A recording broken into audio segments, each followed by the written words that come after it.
What up, guys? Welcome back to another video. Do I want to call this Barca Talk? It's been a while since we called it Barca Talk. It's been months since we called it Barca Talk. But screw it, let's call it Barca Talk. Barca Talk episode whatever. New season of Barca Talk.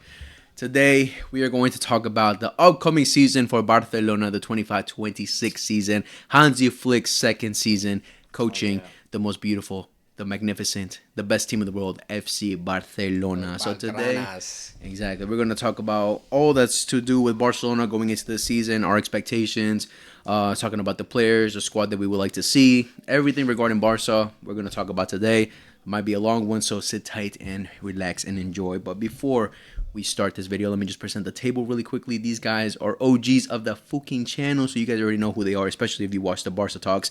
Let me present them. On to my right, I have the boy, Andy V. Yo. Andy V. New season, new money, new wins, baby. Let's go. Let's win every chip so we can buy everyone that we want. Yes, sir. Yes, sir. And next to him, we have the boy, Jason. Let's go, man. Salud, dinero, amor. We need this. Yes. We need this more than you know. Nothing like talking Barca. Best team in the world with the boys. Let's get it. Time to chat. We love the club. We have been fans for since the day we can speak, since the day we started watching football. So, of course, we're going to give our hearts out talking about this Barcelona squad, everything that has to do with Barca going into this next season. Because, of course, last season was a spectacular season, even though we had some heartbreaks for sure. But at the same time, we had a lot of joy at the same time. So, and I'm your host, Leo. So let's get right into it, boys. All right. So, boys, Hansi Flick's second season at Barcelona. Let's quickly talk about the first season. Sheesh. Domestic treble. Semifinals of the Champions League after 6 years. Was it 6 years? It was 6 years, right? I'm not bugging. No. I think I'm bugging. That's your fact. Oh, yeah. 6 years because 2019 was. Basically, he just came over and revived the club. Yeah, a long time since we've been to the semifinals of the Champions League. Considered one of the best teams in the world, if not the best team in the world. You can say PSG's probably because they won the Champions League, they won the treble and everything. Yeah. But besides that, Barcelona were incredible last season. We swept Real Madrid 4 times in a row. In one season, Madristas, not 2 seasons, 1 season, we swept Real Madrid. And we saw the best out of a lot of players who we were talking about are finished, they're done.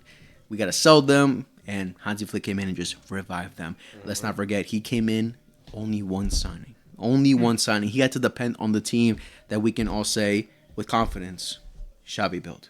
Oh, yeah. No, 100%. Right? Everyone was giving Xavi laid the ground for everything that's happening right now. No matter what. Exactly, bro. Like, so He brought up Kobarsi, brought up Yamal. What more? That's why I'm always and he brought Ferran, bro. Everyone was talking shit about Ferran. He bought the whole squad is Xavi's. That's Xavi's squad right there. But Hansi Flick just Coleman. Let's get Coleman. Fucking Flick. Flick is a master at profiling. Yeah, profiling and just developing players, man. Yeah, because Xavi built a squad that we all had confidence in, because we had confidence with that squad with Xavi, but it's just a matter of coaching experience too. Yeah. Getting over the line, and Hansi Flick was that guy, and he did it for us last season, right? He did it in all the competitions, and of course the Champions League was the only one we couldn't. But besides that, Hansi Flick just worked his magic last season. He was amazing last season. As we see, what he did with Rafinha, what he did with Inigo Martinez, it just makes me excited. Who is gonna turn up this year? Who is he gonna turn? Who's gonna we know he's turning these players into monsters in trainings and shit, getting prepared for the season and all. But who's gonna break out this year? You know what gets me tight? I randomly saw a video of Real Madrid post a video of their training session. You know how they do 11 versus 11? Real Madrid posted a whole game of that. Bro, I'm waiting. I just want Barca to do that at least once, bro. At least once. That's too much declassified information. In training, I would love to see that. But I think they dropped it after the season ended. Oh, okay. So that would be incredible to watch because I know they go 10 times harder against each other in trading. If you guys follow Barca on YouTube, they drop clips of their trainings, but it's seven to 10 minutes. It's bits and pieces. It's bits and pieces. Yeah. But it's not the whole thing what we would like to see, but the players know they're being recorded that time, and they're just definitely they want to step it up, show off real quick. Yeah. Exactly. When people would say Messi was incredible in training, he was probably better in training. And I saw clips in it. Everyone's seen those clips, man. He's a demon. So I just want to see how the other players are. Like Lamine, like, he probably is a demon in training too. You guys, bro, I would hate to be a keeper and like just being like we're like keepers supposed to be training as well, but they're getting cooked. whole practice and everything. And I feel bad. It probably makes the coach think like, are you good enough? They definitely got a portion where they're just on the side. It's just like the 3 or 4 goalkeepers just training on their own. Like you know. So it is hopefully one day. But talking about last season really quickly, Hansi Flick, again, domestic trouble. We won the league by 4 points overall over Real Madrid. I think the turning point for the league last season was probably when we beat Real Madrid the second time. When we beat them on the Madrid, because if they had beating us that game, we still had an advantage, but we had like a 1 point. Yeah, it would have been 1 point if they beat us, and they went 2-0 up in that game. Remember, we streamed that match together. They went 2-0 up, and then that could have been dangerous, but obviously the comeback kings that Barcelona were last season. But there were a lot of turning points throughout that season, because there was a point where we were going. I think like November time, December time, we were down bad. Like we were losing games. Like when we lost to Atletico Madrid, like in December, and that was the last game before winter break. And that was the one Lamine Yamal was out, nah? He wasn't out for the Lamine didn't play that game. Yeah, he didn't play that game either. Like that's the game. Lamine was missing for sure. Lamine missed a couple weeks of games, and the way we rose though, like with all the outside noise we battled because like last year as well. Like, exactly, because after January we were undefeated until the Borussia Dortmund game when we went away to them when we lost 4-1. Holy shit! Mind you, like we that's have a when team what's his face Chesney was integrated into the team. Yeah, that's when. Exactly. That was. That was probably the turning point. Yeah, that was kind of like, I wouldn't say like shocking, but that was like, all right, that's unexpected because Iñaki Peña was doing decent. He was doing decent at the beginning of the first half of the season, but then Hansi Flick was like, all right, Chesney, you got it now. Like you got it. And he did all right, but he definitely had his moments where we were like, all right, that's kind of sus. You're only thinking about him laying out ball day and getting that red card. Red cards, penalties, giving up. The amount of times we were like. Make us shook because he would come out for balls and stuff. I was like, all right, but nah, he understood the system eventually, because he came in clutch for us. Like I would never downplay. Yeah, we can only thank Chesney. He came out of retirement, man. He could have been enjoying his life, man. He's just like, nah, I'm gonna go into the fire. When Barca calls, unless you're fucking Nico Williams. When Barca calls, like you come. But yeah, the league. Thankfully, we won that. Copa del Rey. We pretty much got through it easily until semifinals against Atletico Madrid. First leg, 4-4 spectacle. Incredible. Oh they went 2-0 up at the Montjuic, and we were like, what is that? They scored like, what, a minute in? I was like, what? And then come back. But then we just couldn't get it over the line. And then at the Metropolitano Classic, we beat them over there. And then we beat that final against Madrid was incredible. What an incredible final that was. Yeah. Oof. Yeah, the 116th minute winner. Yeah, someone was sleeping throughout the game, but the rest of us were watching. Yeah, but I rewatched it on replay site. Yo, what scenes, man. Yeah, that was such an incredible game. If you haven't watched that stream, you can go watch that stream. That game was amazing. I don't recommend it. Yeah, we won the cup that game, and then the Supercopa de España semifinals was against. Who was it again? It was against Real Betis, if I'm not mistaken. We beat them 5-something. We swept them because Real Betis last season in the league were our bogey team. We didn't beat them in the league, but we beat them in the Supercopa. And then in the final, obviously, Real Madrid again, where we just Mbappe scored first, and then we just bent them over and spanked them up, and then we won that game pretty much easily. They can't handle us, bro. My favorite goal of Yamal's came from that game ever. The way he just. No, Yamal's goal that he just shot top right corner on Courtois with his right foot. You guys remember that or not? Top right corner? Yeah. Oh, facts. Yeah, but that wasn't that game, though. Was it? Nah, I don't think so. He took a couple dribbles. With the right foot? That's when he celebrated into the corner. But that was in the Clásico game at the Bernabeu against Lunin. That was Lunin, though. Courtois didn't play that game.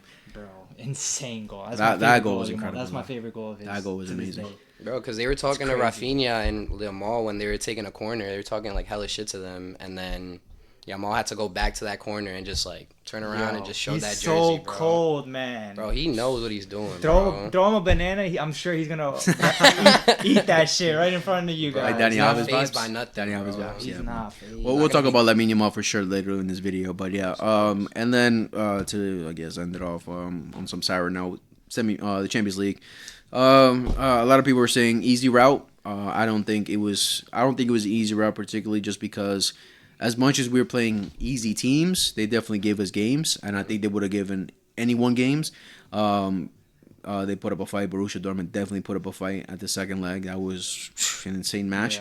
But unfortunately, in the semifinals, it was just a matter of a lot of things. In that second leg, I don't think we didn't we not start a couple of players that game? I thought it was a very, because I feel like we dominated that first leg. No, Balde, I don't think played. Nah, I feel like we dominated maybe a 4-0 game, and then the next leg the first leg we beat them 4-1. Something like that. 4-1, and then that's why we went into the next game very. And then they beat us 4-1. Facts, but that was our first loss of the year though. Yeah, in 2025, yeah. Facts. That's why we went on that win streak, and then Borussia Dortmund beat us.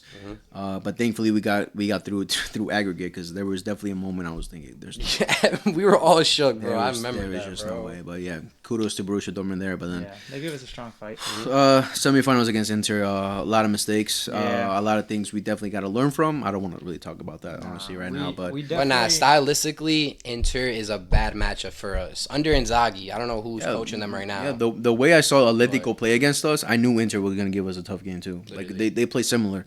It's just that Inter are. I said it last season. Inter are just like a A-tier Atletico Madrid. They have more experience with Inzaghi. They've been playing it. They're proven champions, unlike Atletico.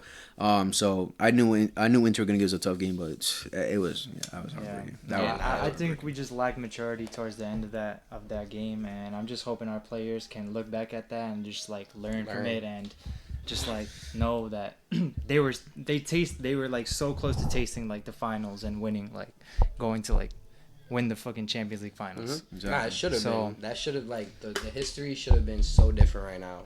Hopefully, all our players have a sour taste right now. Yamal really could have won his first, being the youngest player to win the Ballon d'Or if he really. Who knows? He could probably still win it, maybe. You still can. It's tough, but just imagine being. If he won the Champions League, there's no doubt. There's no doubt at all. Being 17 and winning that. Yeah, and then watching that final, it was even worse. It was an even worse feeling. I don't think Inter has won a game since they beat us in the Champions League. I don't know what they had. Because that Club World Cup, they were awful. They were awful. Incredible, man. But yeah, we live and we learn, and now that just leads us going into this next season, to 25-26 season against for Hansi Flick's second season, to see what can he do. I think a lot of high expectations, definitely with the squad, with the team 100. that we have. Yeah. Again, a lot of people regard us as the best team in the world last season for a reason, and it's going to be the same thing going into next season. I think we're definitely expected to win all the trophies, or at least compete for all the trophies. But now we're going to just talk about should we go overboard, or should we just keep it no, we know what this team is capable of, but let's just not give them too much pressure. Let's just say we automatically have to win the treble. We automatically have to win the sextuple, because I think it's unfair, because last season Hansi Flick worked wonders. Yeah. Bro, remember 2 years ago, bro, we were discounted by every team. We were not striking fear in no one. Every team. So the fact that Flick could come in and do what he did in one season and then make us back into the giants that we actually are, I have so much respect. Yeah. And coming into this next season, all our players understand his system as well as they could and everything, but everyone is just gonna understand everything, and they're gonna keep developing, man. At the end of the day, we still have a young team, Very young 23 years old, man. Yeah, our average age is definitely young. He's definitely young. All these boys are young, so it's probably 20. Average age of 25. Yeah, what did Rashford say, bro? He said, being 27 on a regular team that's not Barca, you're considered as middle age, or you're not considered one of the vets. The unks. Yeah, you're not considered one of that. But at Barca, you have to just set a precedent and set every youngin that's bro, because no one understands what it's like to go 5 years being at the top level. Exactly. So understanding that and keeping a calm head on you, bro, it's only gonna get better. Lewa has instilled so much into all these players. Yeah. Rashford is gonna have to do the same thing, and hopefully he doesn't steer no one the wrong way. With Flick at the head of the snake, I'm so confident. I have so much faith. It's a fact. He is gonna just keep developing all these players and turn them into monsters, man. I hope so, bro. That's why I feel like the sky's the limit this season, man. Yep, next season is gonna be definitely interesting. So let's start off with, I guess, the new signings that we brought in. We made a total of 3 new signings. I think we could definitely say before the transfer window started, we were expecting maybe like a lot more. We were very expecting like going all out, but then the same bullshit we went through the season prior when Hansi Flick first joined us. The same problems, registration problems. We're broke.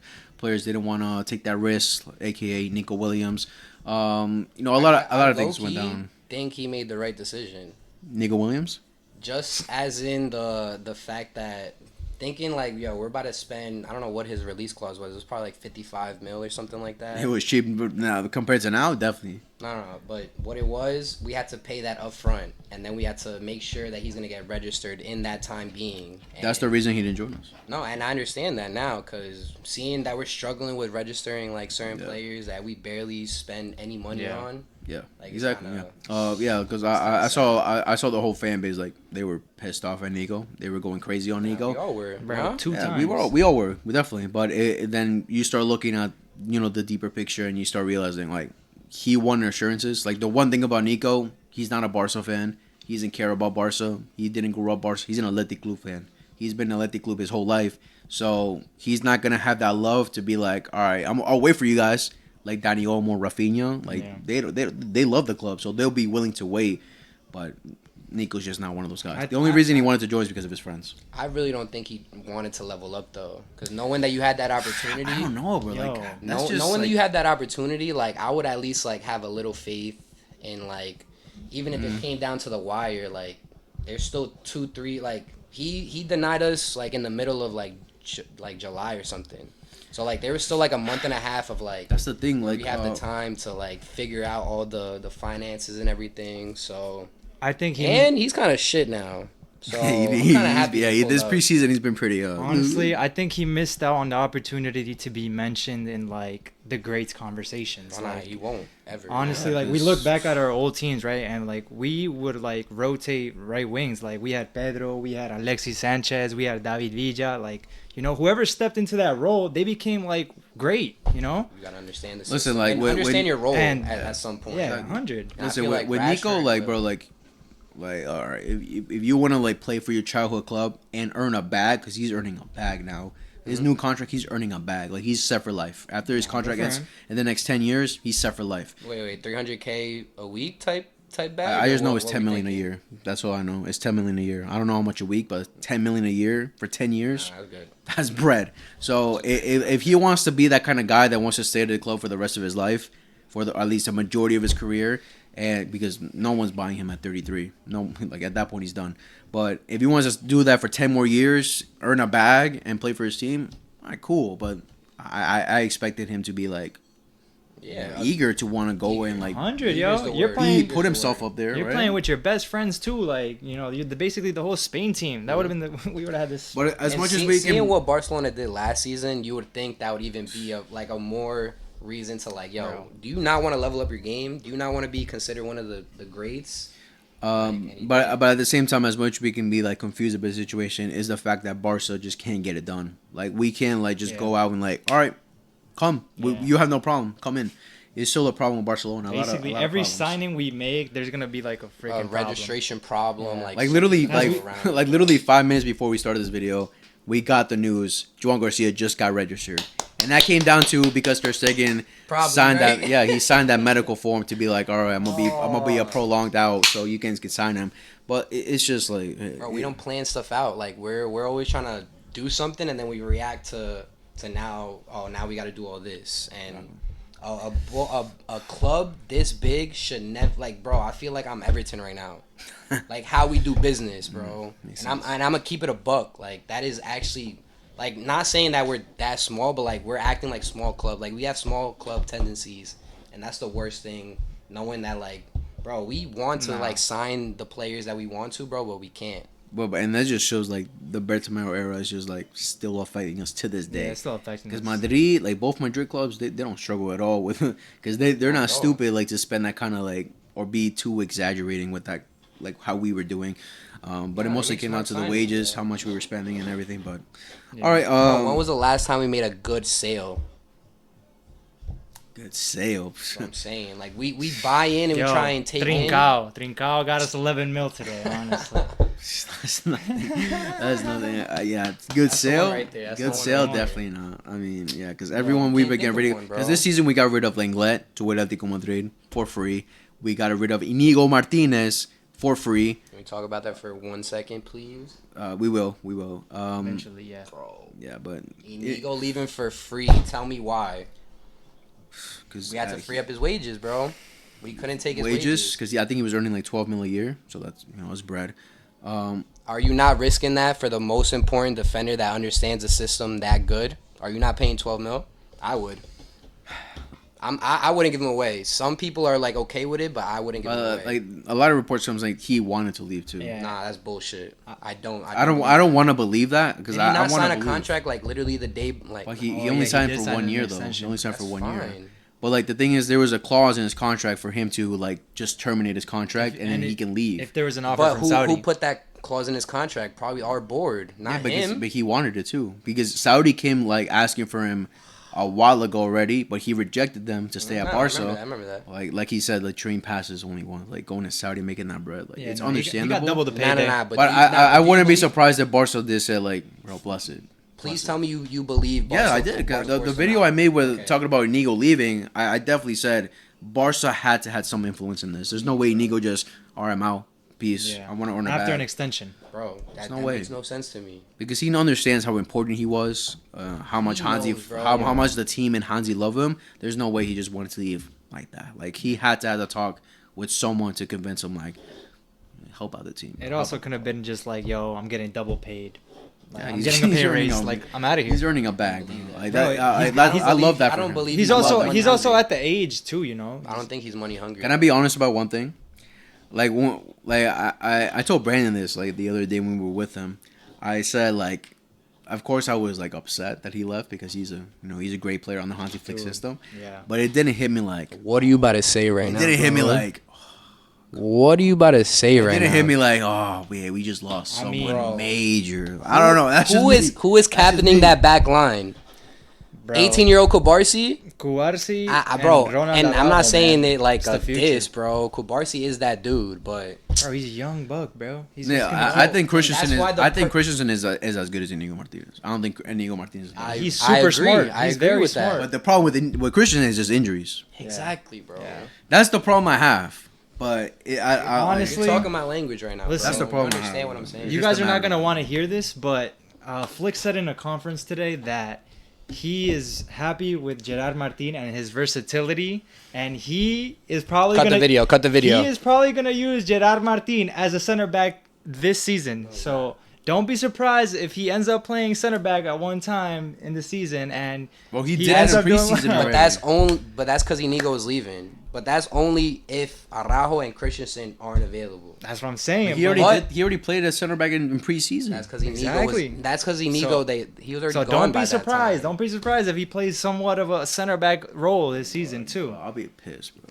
But horrid, bro. What is sick that? to my stomach. Yo, if he turned Inigo into a beast like that, I know he could do wonders. I'd rather have Mark Banal back there, bro. He could do wonders for this guy. Throw Mark Banal back there instead of fucking Jared Martin. Man, I don't know. I don't want to see Gerard Martin, bro. If I don't like him as a left back, imagine a fucking center back. Gerard Martin showed me a lot in that Inter series. That's all I'm gonna say. No, that was we conceded. You didn't remember that first half, then, bro. We conceded freaking 4, bro. Definitely conceded, but he also got us back into the game with those fucking dimes. Right, good for him, but he's still like that. We conceded 4 because of him as well. Like, he's bad. Like, he can go and improve going forward, but defensively, he's still shy. But yo, let's talk about. We were talking about John Garcia.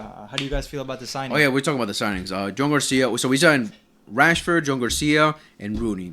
John Garcia, again, like with John Garcia, I'm happy we're moving away from Ter Stegen. That's one thing I'm happy about. Yeah. But the other thing with John Garcia is we definitely have to give him time. I don't think like it's something we can be like, all right, we just signed a world class talent, like a world class goalkeeper. He's gonna save us. No way. So it's definitely something to adapt. Let's be honest. It could be a flop. We don't know. It could be a flop. Like 100%. He did well in Espanyol, like a low tier team.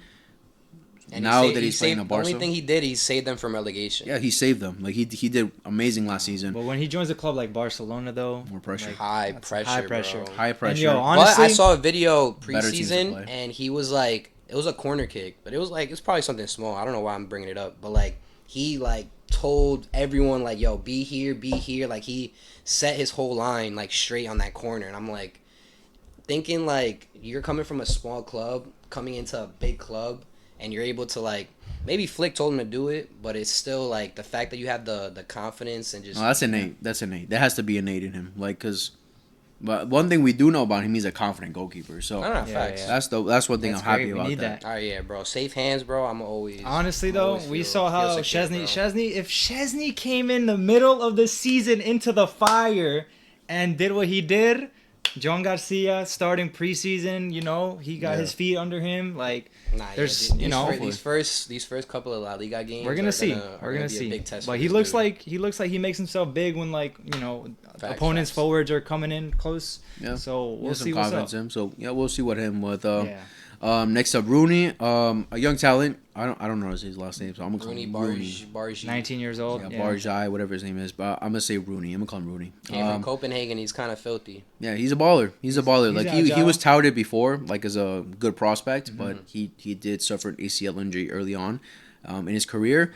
So hopefully that doesn't affect this game, but the fact that Barca went out for him, it's a cheap purchase. So we're hoping for the best. $2 million, like, and he's already shown, like, yo, because there was questions, like, because at first they were saying, oh, he's gonna go to Barca Athletic first, and then he's going to go to the first team, like, here and there. But I think right now he's just going straight into the first team. I think Hansi Flick likes him, so yeah, I think it adds good depth to our yeah, we need him too. Forwards, we need him. You know? We definitely need him. Our attacking line. For sure. He's technical. I saw him every time in preseason in second half when he was sub off for Yamal. Yeah. He was linking up very well with all the. Like the second team? Yeah, the second team and everything. And like Dro. You remember Dro? Yeah, he looks good. He looks good. I'm not a fan of that Tony Fernandez dude, though. Yeah, he's here and there sometimes. Like, he's played in the past. I'm like, okay. I don't really think he should be called he's up right. like that. But if Flick likes him and everything, then I won't argue. But what I've seen from Ronnie, he seems like a legit I'm excited to just have depth up there. I feel like, you know, Rafinha, Lewa, Yamal, they ran so many miles with us last season. Like, you know, Rafinha, I feel like he needed a sub. Like, that's what I needed, a left winger, like, to, you know, help out. You know, if Rafinha gets, like, overcooked, overburned, like, all right, put in Rashford. Like, not facts. You know, take some weight away from him, you know. Yeah, exactly. So talk about left winger, Rashford. Rashford coming in as well. On loan. No, we haven't signed them, of course.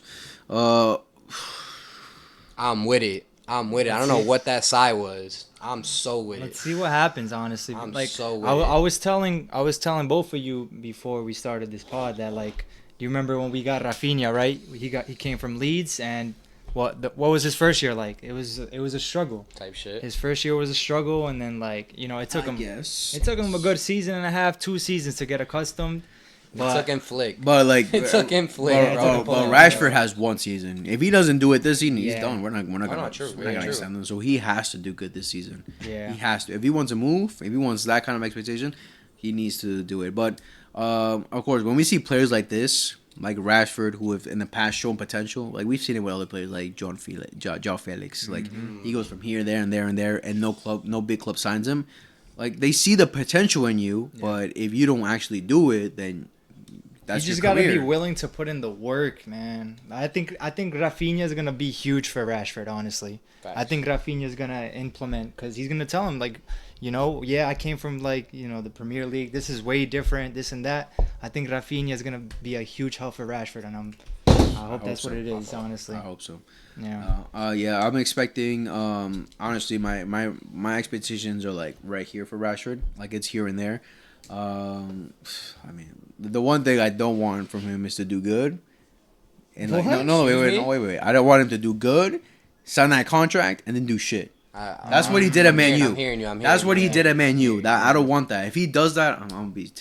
Contract season, yeah. You gotta ball out. I'm gonna be tight, bro, because that's exactly what he did with Man U. That's what tends to happen, though. Again, you can blame it on maybe Ten Hag, a lot of things, but if you're him, if you're that kind of player, you always step up no matter what manager. Yeah, no, we've heard mad cases where it's like some player gets the bag and then he doesn't perform at all to what his club just paid him for. So I see that, but I also see like Rashford doesn't want to go because Man U was fighting relegation last season. Yeah.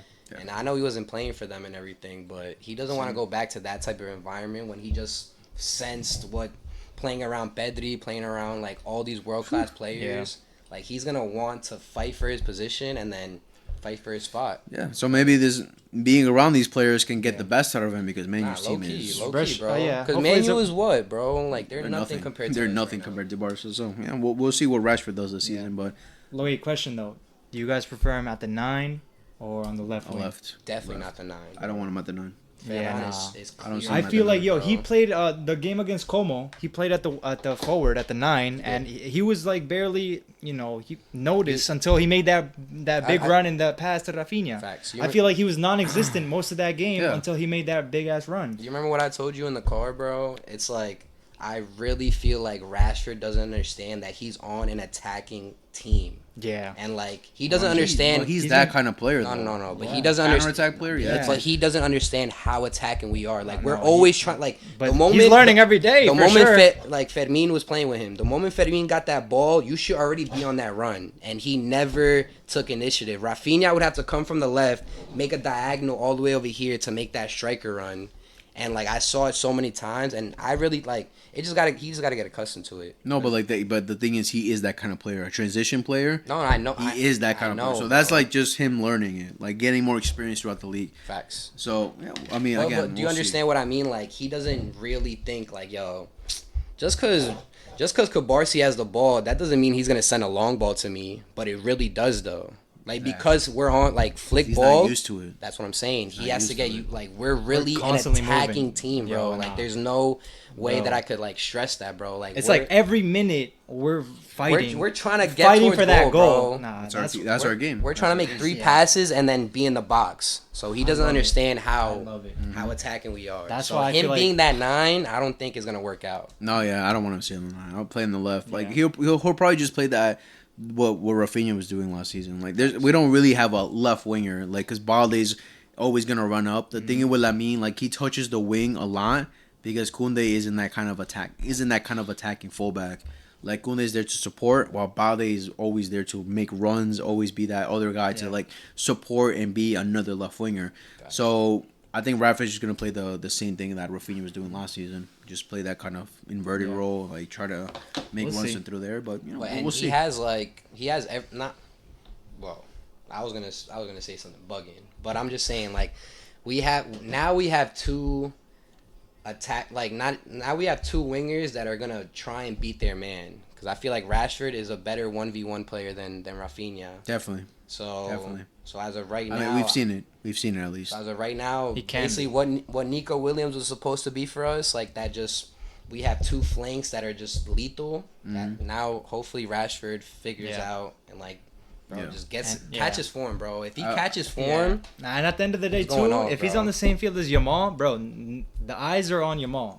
Everyone's eyes are on Yamal, bro. Get open, find the space. Yamal will find you. Yamal will find you, bro. That's why we need a left cook, winger, bro. Just cook, man. All I'm saying is that if Luis Diaz was 6 years younger, I would have taken him in a heartbeat. But unfortunately, he's old at this point. Sorry, that's just how it is. You kidding me? He's in his prime. He's 28 years old. He's 29. What do you mean old? He's gonna turn 29 like in a couple months. Like for 60 mil for 29. At the end of the season, not even 70 at the end of the season, when Luis Diaz has a better season than Rashford, we will talk. But that means beating us also in the Champions League. That means winning the Champions League because no one cares a fuck about the Bundesliga. No one cares about anything that means winning the Champions League. If that happens, numbers wise and statistics wise. Head to head, I'm looking at. We'll see at the end of the season what's up.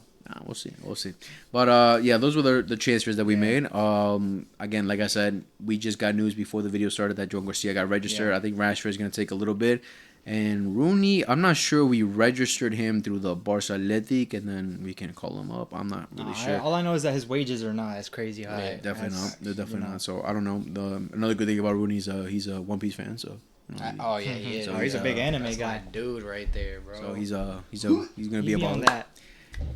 Exactly. He's gonna be a baller. All right, so those were the transfers. Now going into the actual season for Barcelona. Oh yeah. So the league, from the recording of this video, the league starts literally less than 24 tomorrow. hours, baby. Let's fucking go, boys. Literally at the time that we were recording this, like in literally 30 minutes, the league has officially started. I mean, no, the league already started today. I'm bugging. Yeah. It already started, but for Barcelona, it starts. We play in about tomorrow. 16 hours. Yeah, exactly. So when it comes to La Liga, boys, I think we don't really have to worry much about beating the rest of the team besides two teams that are usually our competition, usually give us some kind of problems. Yeah. I'd say one more than the other. Atletico Madrid and Real Madrid are definitely the teams that are always up there, right? They always like give us some problems. Those are the only two, man. Yeah, they always like are competing against us. Yeah. Now, when it comes to Atletico de Madrid, I already expressed multiple times. I made a whole video talking about Atletico Madrid that I'm not worried about Atletico Madrid. I don't care what signings they make. I'm not worried that they'll compete, or they might compete at some point like they did last season, have a little good run, but at one point they're going to fall off. I don't think they're going to give us problems like that. I think the only team we have to quote-unquote worry about is Real Madrid. But I think Atletico, we can agree, third place.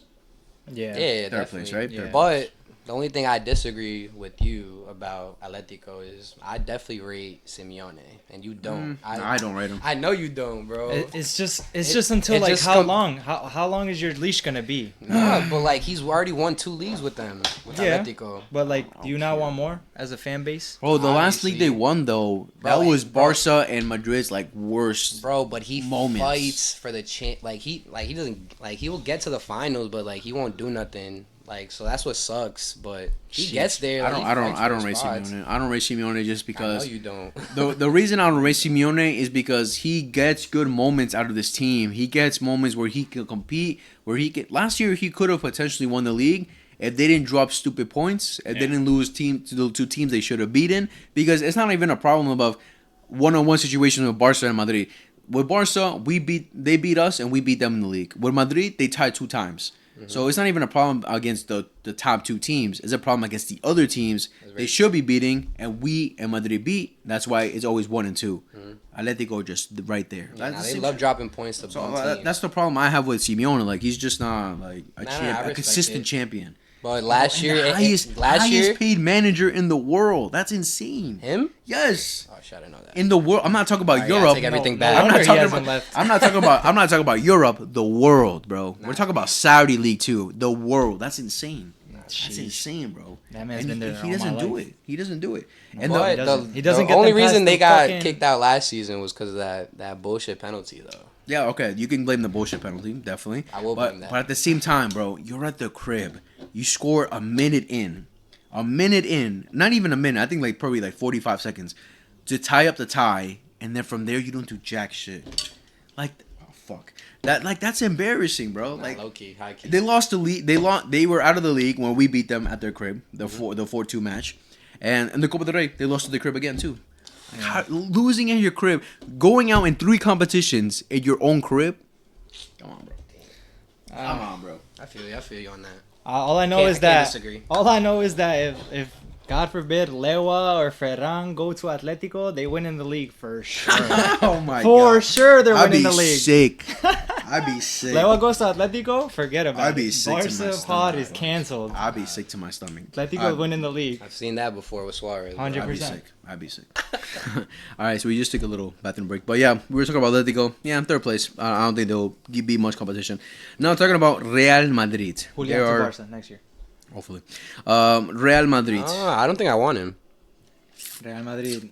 We can't even afford anyone. we can't even talk about anyone right now. But Real Madrid, new manager, Xabi Alonso. Last year, Ancelotti, Don Carlo Ancelotti. I'm sad that he left. I mean, sad he left, too, bro. Me too. So depressed. He was the worst. He was, bro. He kept putting Nacho back there in the fire. Nah, Lucas Vasquez. Started every raid back. I miss Lucas Vasquez. I love how he put Lucas every game, heavily. bro. But just says, how do you downplay Lucas Vasquez? What a player! Oh, dude, that was your best right winger. Literally, man. But yeah, now Xabi Alonso is here. He's at Madrid now. Xabi Alonso is like he's shown that he has a lot of potential. I think that's the word, potential. I don't think he's the finished article. I don't think he's a world-class manager yet. I don't think he's like that kind of manager at the levels of Pep, Flick, Mourinho, like these big managers, right? He's not at that level right now because doing it for Leverkusen, what he did for Leverkusen, incredible, amazing. But now he's at a different level, a different type of pressure, better players, 10 times more better players. Egos, dealing with egos. Yep. So it's not going to be. It's not only going to be how much of a great tactical manager he is, but and that's what that's what I only think of him, of being a great tactical manager. I don't know how good he is profiling players. He's still young. He's not even like a old bro. manager. He was playing with Lewa on Bayern maybe like 4 years. Nah, I'm bugging. Maybe like 5. Wow. Yeah. Bro, Hansi Flick is 60. Hansi Flick is 60 years old. Shit. Xabi Alonso is what, like in his 40s? Like that's a young manager. Like did Xabi Alonso play under Flick? On Bayern? No. He played under Pep. He played under Pep. He's been coached by great managers. That would have been wild. That would have been a wild story. He's been coached on the great managers, so he's definitely had, he's learned from the great managers. Now going into next season, maybe that experience of playing as a player could help him a little bit.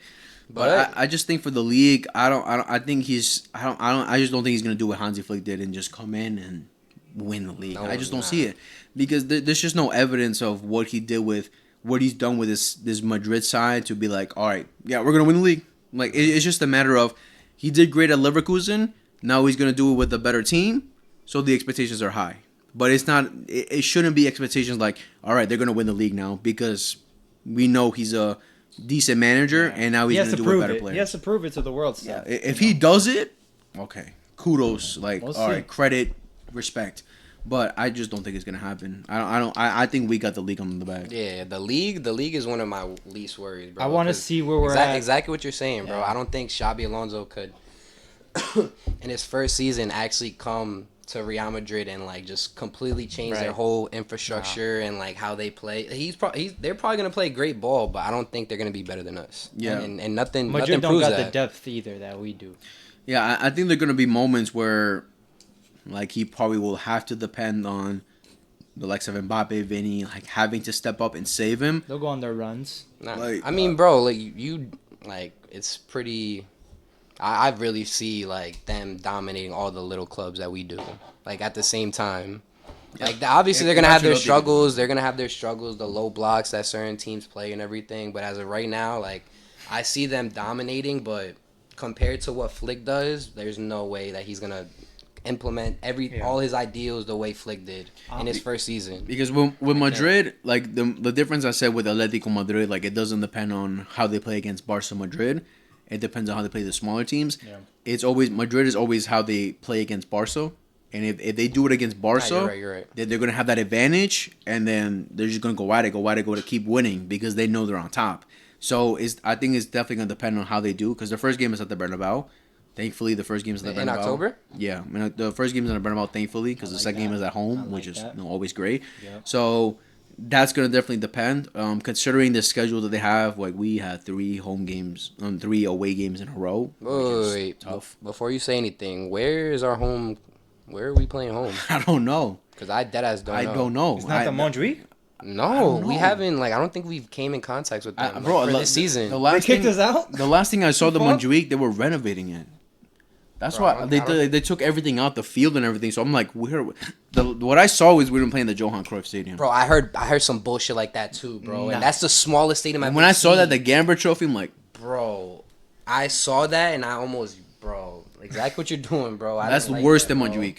That's worse than Montjuic. That is, bro. It's like probably like 30 people in that shit, bro. That's why like everything we've been seeing this summer regarding Barca transfers and everything, I'm like, bro, this is just bullshit after bullshit. Bro, literally, bro, we're losing so much money because we're probably renting out that stadium when we could when our stadium. I think probably by the second half of the season we'll probably be back at the Camp Nou. Hopefully by December. Or I'll go next year. Hopefully by January. At least 50% capacity or some shit. That's what I heard. That's what they were talking about, but because I heard the first stage is only going to be 27,000 compared to that's nothing, bro. Compared to what, like a set? How much? Madrid was like, how much does the Camp Nou happen now? Right now it's supposed to be like 100. Yeah, bro. With the new stadium, 100. Because the old stadium was 90 something. So first phase is 27,000, bro. That's nothing. We're losing so much fucking revenue, so like, man. if Madrid start balling out in the beginning of the season, they're definitely gonna give us competition. But I don't know. I don't see. I still think, bro, that dude Faisal said they have the easiest like fixtures, like up until Atletico and then Barca. Mm-hmm. They have one of the easiest runs of fixture. Like their first 10 games is probably the easiest things I've ever seen. It's like a Levante. Yeah. It's like a I don't know what else. But like Real Sociedad is definitely in there, and I don't think they lost Subamendi. So yeah, they realistically should be winning this game, but I don't think we should discard the fact that Xabi Alonso could fail. I don't think we could ever discard that Xabi Alonso could come in with his Madrid squad as much as he did decent in the Club World Cup. I don't think we can fully discard that he could fail with this team. I mean, they have high standards, bro. They definitely have high. No, like that's why when I made the Madrid video, his expectations are here. I'm sorry, I don't care if you're a new manager. Your expectations are sky high. They're not here because you're new. They're not here because you don't have experience. They're up here because you're coaching Real Madrid. Yeah. And I like exactly all the pressure that Xavi felt. I really need. He's gonna. He better feel it. Yeah, wait. Our Xavi? You know what I meant, right? Yeah. Our Xavi. Xavi was killed, bro. No, killed, bro. 100. By every platform that could have done it. So Xabi Alonso needs to feel all that pressure. He better feel that pressure, bro. I really don't see him like making it above that. Like I don't think. Yeah, this is why it's gonna show because with Leverkusen the expectations weren't high. Like he won the league. That was the first league title ever. But the expectations were never there. Even going to next season, they were saying, "All right, fight for it again." But Bayern were gonna get better. Like they were gonna definitely get better. He didn't have a fucking Vinny and a Mbappe at Leverkusen. Exactly. So he has to find ways to make the squad work. Like he has to find ways. And there's still a lot of problems with his Madrid squad. I think for sure up top he has to find ways to get Mbappe and Vinny to play together. Because if they don't click. I swear, if they don't click this season, they're done. And it's also someone gotta leave. Someone gotta leave. One of them and leave. I don't even think he has a formation set for this squad. Yeah, because Mbappe last season, he scored a lot of goals. He scored 40 goals. He's gonna get all the goals that he did. He's gonna score a lot of goals, but I still see him better playing on the left. Like I would rather if I was a Madrid fan, I would rather see him playing on the left. But they bought him as a striker. That's the reason they bought him to play as a striker because they still have the expectations for Vinny to kill it and be that kind of player. But Vinny, I don't know what's been going on. I don't know what's been since the Ballon d'Or. He's just been downfall. Even this preseason in the Club World Cup. He had one good game. Besides that, he's been awful. But then go 10 times harder. And then what's also gonna happen with Rodrigo too? I think he's done. I think he's staying. If he stays, okay, cool. He'll probably be a squad player, but I'm not jacking his start. It's the relationship with Xavi Alonso though. Like, is they gonna be good? Can he make it work with them? If you keep playing him on the right, I just don't get it. Like, why? Like we all know his best positions on the left. It's just a matter of it's so confusing with Rodrigo. Why would they keep him? They need to sell him to make a bag, and also because I kind of don't want them to make the bag off that because knowing that he's not going to be a starter player, I don't want them to throw 100 mil or Man City throw 100 mil for Rodrigo. Yeah. Just for them to, now they could sign Konate for 30 mil and just be cooking after that. So I'd rather Madrid these recent years have been a team that just been relying on. All right, your contract ends, come. Bro, Konate next year, bro. His contract ends next year, and I haven't seen signs of extending yet, so they might just wait it out. I don't think they don't even have to pay anything for him at this point. Right? And Konate is But you don't want them to have 100 mil just waiting just to throw at someone, bro. Because they're gonna they need a midfield.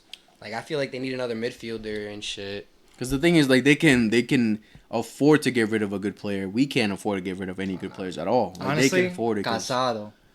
But that's not 100 mil though. Nah, that's nowhere near 100 mil. That's the difference.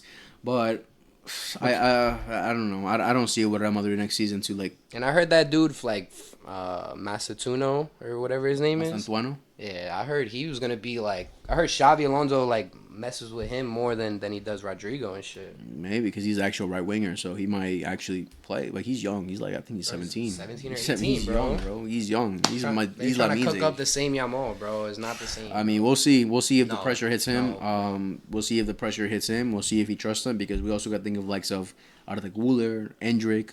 They signed these kind of players because they had high expectations for them. I see a lot of people saying Arda Güler is gonna kill it this season, but He might, but I don't think he's gonna. I see people like rate him like so highly, like at the level of like Lamine. Like I'm just like, where? Like he hasn't played.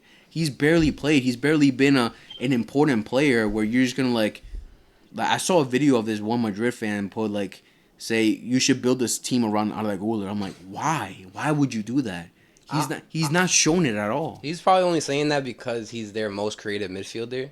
Because Jude, bro, Jude is like he's that 10, but he's not that creative like Güler. Like Güler's gonna find the pass, definitely and like I respect Güler so much, but yeah, we haven't seen Güler consecutively throughout a whole season. Like even 10 games consecutive, I've never seen Güler. Yeah, so I've seen him in the big games disappear. That's what I've seen. In the small games, all right, he might do something. He's not gonna cut it, bro. Yeah, that's like Wirtz today, bro. Wirtz was getting bodied, bro, and it's because, bro, coming into a new league, bro, you don't understand the type of physicality. Yeah, like Güler is a talented player, but to put that expectation on him, I don't see why they're trying to do that. But you don't think he's their most like, bro? Who else is gonna?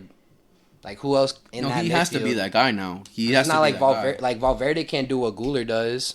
Yeah, that's true. Honestly, he has to be that guy. But it's just Real Madrid, second place. That's all we got to say. Easy, bro. Yeah, because, like, at the same time, when you look at that midfield, Tchouaméni is going to drop down as a center back. What defensive presence do they have besides Valverde, who runs back? Who I think Valverde is, like, a workhorse. Like, definitely a player you would want on your team to, like, run for you. But, like, on the ball, like being that creative, like that techie player, like I don't see it. Like he's a good shot on him, good, cool for that. But I don't see what Valverde either. Like to be that midfield has a lot of problems. Attacking wise, they have to find a lot of they have to find solutions. And defensively, if they lose Rudiger, if they lose Militao again, if they lose one center back, they're cooked. Oh yeah, facts. Raúl Asensio last season did decent, but this season, I don't see it with Raúl Asensio now. This either like to be that star player. I never rated him like ever, but I really like you said, bro. If they lose one guy back there, because Huijsen is gonna be that main dude. If they lose him, they're cooked. And then if he goes down, and then if Huijsen's not playing, then Rudiger and Militao gotta be the ones there, bro. It doesn't sound like a good mix. And then Militao is always getting injured and shit. So yeah, and the pressure's on. Not only is there for Xabi Alonso, but for the players. Mbappe, Vinny, especially Vinny, Trent. Now the pressure is on. Like they're gonna have to perform. But going away from Madrid. Enough Madrid talk, honestly. Yeah. Barca, let's talk about our midfield options. But what I would say about Real Madrid, their attack is not cohesive and not established enough. Like compared to ours, because like we know what we're getting on our right wing. Our striker is either gonna be Lewa or Ferran, and they've already proven themselves. And then we have what's his name, Rafinha. That's clearly like popped. He proved off what he could do last year. So much and everything. Yeah. So like knowing that the fact that Mbappe and Vinny can't play with each other, because we noticed it. Vinny popped off the beginning of the season, went off. Fell off, and then Mbappe stepped up because Vinny. I don't know where Vinny went at the end of the season and everything. Tremendously fell off. So knowing that the fact that Xabi Alonso has so much work to really get both of them to really work. Yeah. And like that's the biggest what if right now. That's why I don't think they win the league. Facts. I honestly, even with the Champions League, I don't think they're gonna do it either. I don't see them. Nah, I don't know. I don't see it with the Champions League. Maybe Copa del Rey, maybe Supercopa de España to fight for it, but they might get lucky. We'll see where we're at after 10 game days. Yeah, but that's a good. I think we can all agree Barca has the team, has the experience to win the league. Year two of Flick, he's gonna push us to the.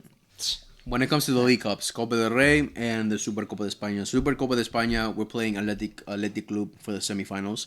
That's already been confirmed. The other semifinals is going to be Real Madrid versus Atlético de Madrid. So just straight to it. There's no like group fucking stages. It's based on it's based on I'm pretty sure it's based on top 4 if I'm not mistaken.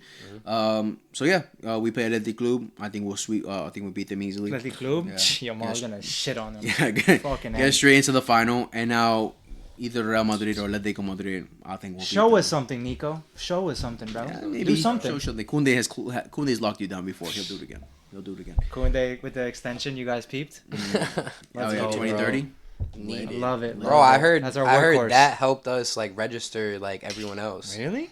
Because that renewal or whatever, like I don't know how, like it lowered his wages? In a way or some shit. Like it didn't lower his wages, but he's gonna get paid out in a longer duration. It's gonna take longer for him to get paid out. That's what I heard. That's so wild. All right, hopefully. So knowing that, now we're able to register players. All right, next is Frankie.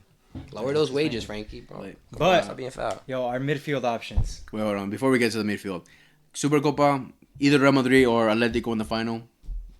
Calm. Yeah. I'm not worried about that. Copa del Rey, it just depends on. Last year, we pretty much got away with it. Like, we beat all the teams we needed to beat. Atletico Madrid in the semifinals again, and Madrid in the final. I don't care who we face. Yeah. We should be beating them. Give us everyone. Yo, I want PSG, man. I want fucking PSG. All right, when it comes to the Champions League now, Champions League is a different story. I think top eight, get straight into the round 16, easy. Yeah. Try to finish. Wait. Do you guys know if they changed that rule where it's like, yo, you know how we finished second in the table, but we were fucking away every second leg? Oh, that was the worst thing ever. Like, I hope they changed that. I don't know if you guys know, but I know what you're talking about. Please do that shit but right. I really think it's because we don't have no comp now. Like, they really don't. Like, Champions League doesn't want to go to bullshit Montjuic.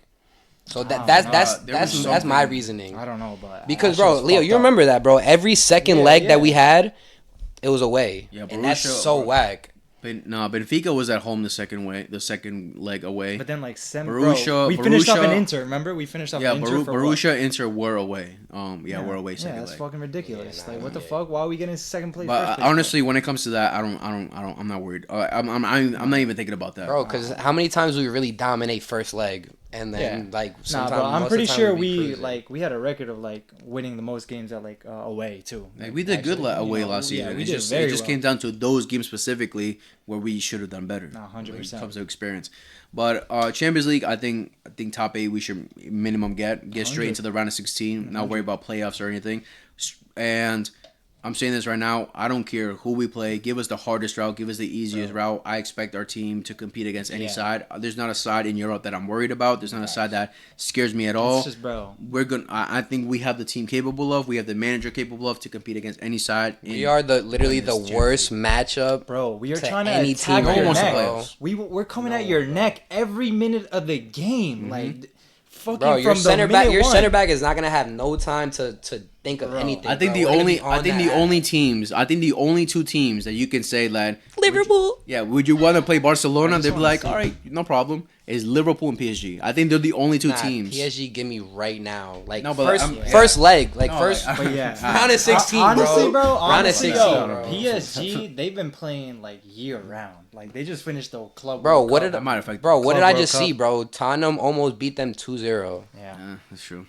They might be. What did Chelsea just do to them? 4-0. That's true. They might be fatigued a little bit. They are. They definitely are. But I'm saying those are the only two teams that will they wouldn't be as scared to play us. Mm-hmm. If you tell City fans, if you tell Arsenal fans, Madrid fans, if you tell these guys you're gonna play Barca, they'll be more shook than Liverpool and. At least the fans, because the fans will chills down that spine, bro. They'll have more confidence. Hell yeah. But overall, I don't care. Give me an easy route. Give me a hard route. I'm expecting this team. It's just honestly though, are we gonna really get better defensively? That's the question. With Inigo leaving, that's the main question. With Inigo leaving, is Araujo gonna step up into that role where it's all right. Listen, last year, all right, him and Frankie, they didn't start the season with us, right? And Araujo, I get it. It was harder for him to get accustomed to our play style and everything, because he entered the season halfway through. But he was hurt for the first 3 months. But I know Flick was in his ear on the sidelines, yo. But you see what they're doing, right? It's a matter of that's what I see. How much IQ is because Christensen did not play the whole season, and the last games he played. Fit like a glove, bro. He fit like a glove, man. Bro, I feel like it's also mental, bro. No, it's IQ, listen, bro. It's IQ. It's IQ. Bro, it's a mix of everything because if I'm Araujo, right, and bro, I think we talked about this last year, but the team is doing so well. I'm over here hurt, do they need me, bro? Nah. That shit must have been the worst mentality. If he actually felt that, he would have gone to Juventus. Nah, I remember that in January, right? He would have left. He would have accepted like I'm out of here. Yeah, Like force that out. That was a whole thing that we were going through. I think with Araujo, I think he has the mentality, especially if the team trusts him to be the second choice captain. Now he's gonna be first choice for the next couple of months because Ter Stegen's not gonna play. So I think he has the confidence. It's just having that IQ to actually play the system. Yeah. Christensen didn't play the whole fucking league, the whole season, and like that, he immediately got it. It's just about having that intelligence, and that's not even a thing about just the system. That's been Araujo since he's been playing at Barca, making stupid decisions, making wrong decisions where he has screwed us over. And I'm not gonna fully like just say like get rid of him because of that, but I'm just saying like that has been a problem with Araujo is IQ. Literally the biggest thing right now, like Araujo, is what's the word, like. He deems his faith. Or like, you got what I'm saying? X Factor or no? No, what? No, definitely not. Definitely but not he's like, he can dictate his faith. He could really turn around everything that all the fans that have been saying about him year after year and everything. He could really change it this season. No, 100%. But I hope so. At the same time, like, I don't expect him, like, by December, like, come Champions League, I don't think he's going to be our starter.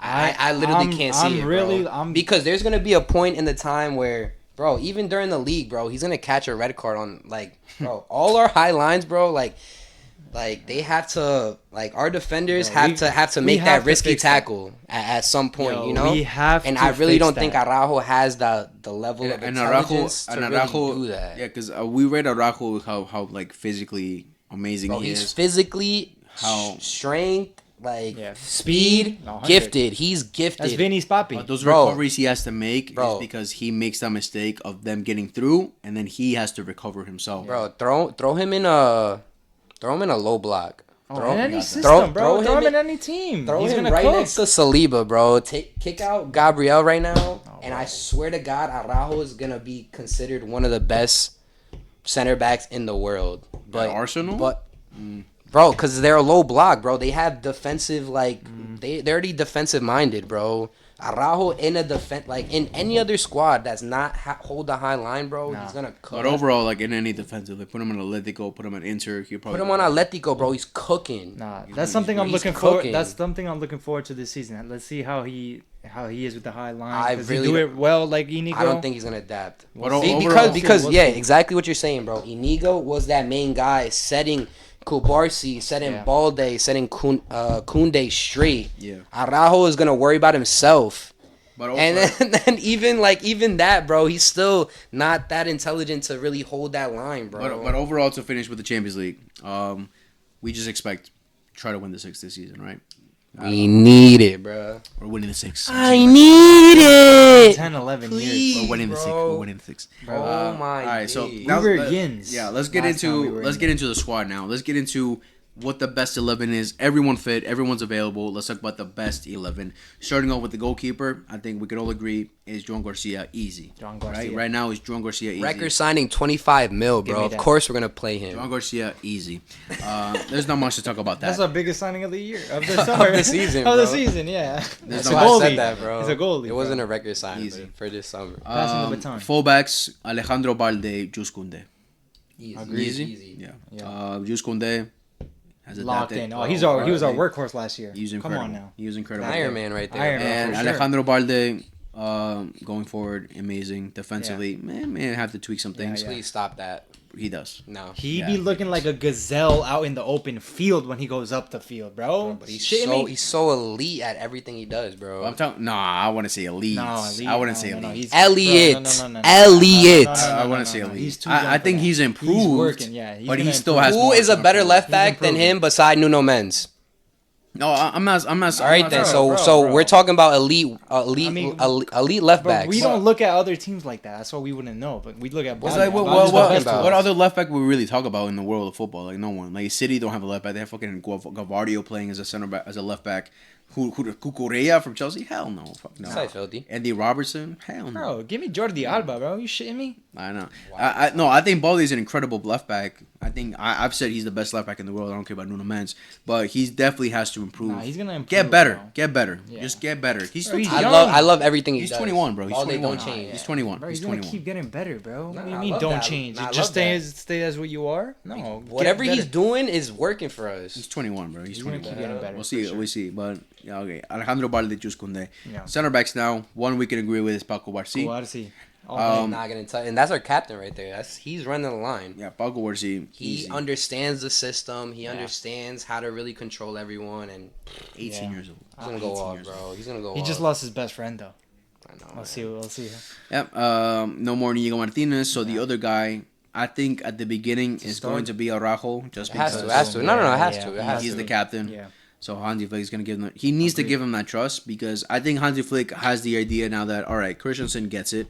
He knows what he's doing. Yeah. But I need Araujo to be that guy. I needed to understand it. He needs Araujo to be that guy now.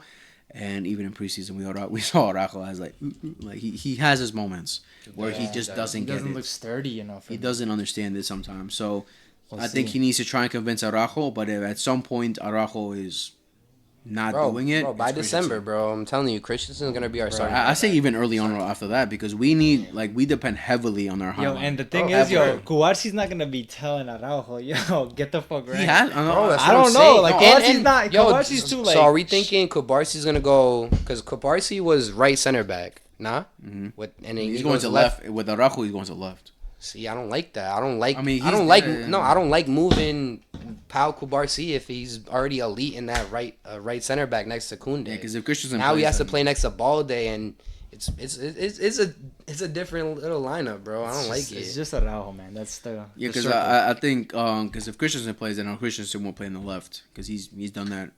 But it's wild. Why do we feel more secure, Christensen and Cubarci? But we're saying that. You know why? But we're saying Araujo and Cubarci are going to be our starting. No. It has to start exactly what you're saying. Flick has to put so much trust into him because if it works, it's gonna fucking work, bro. What I'm jacking is because he's the captain. That's what I'm jacking. I'm jacking it because he has also because he's been there for not statistically, but just being honest, bro. Araujo should be our best center back. Should be on paper, I guess.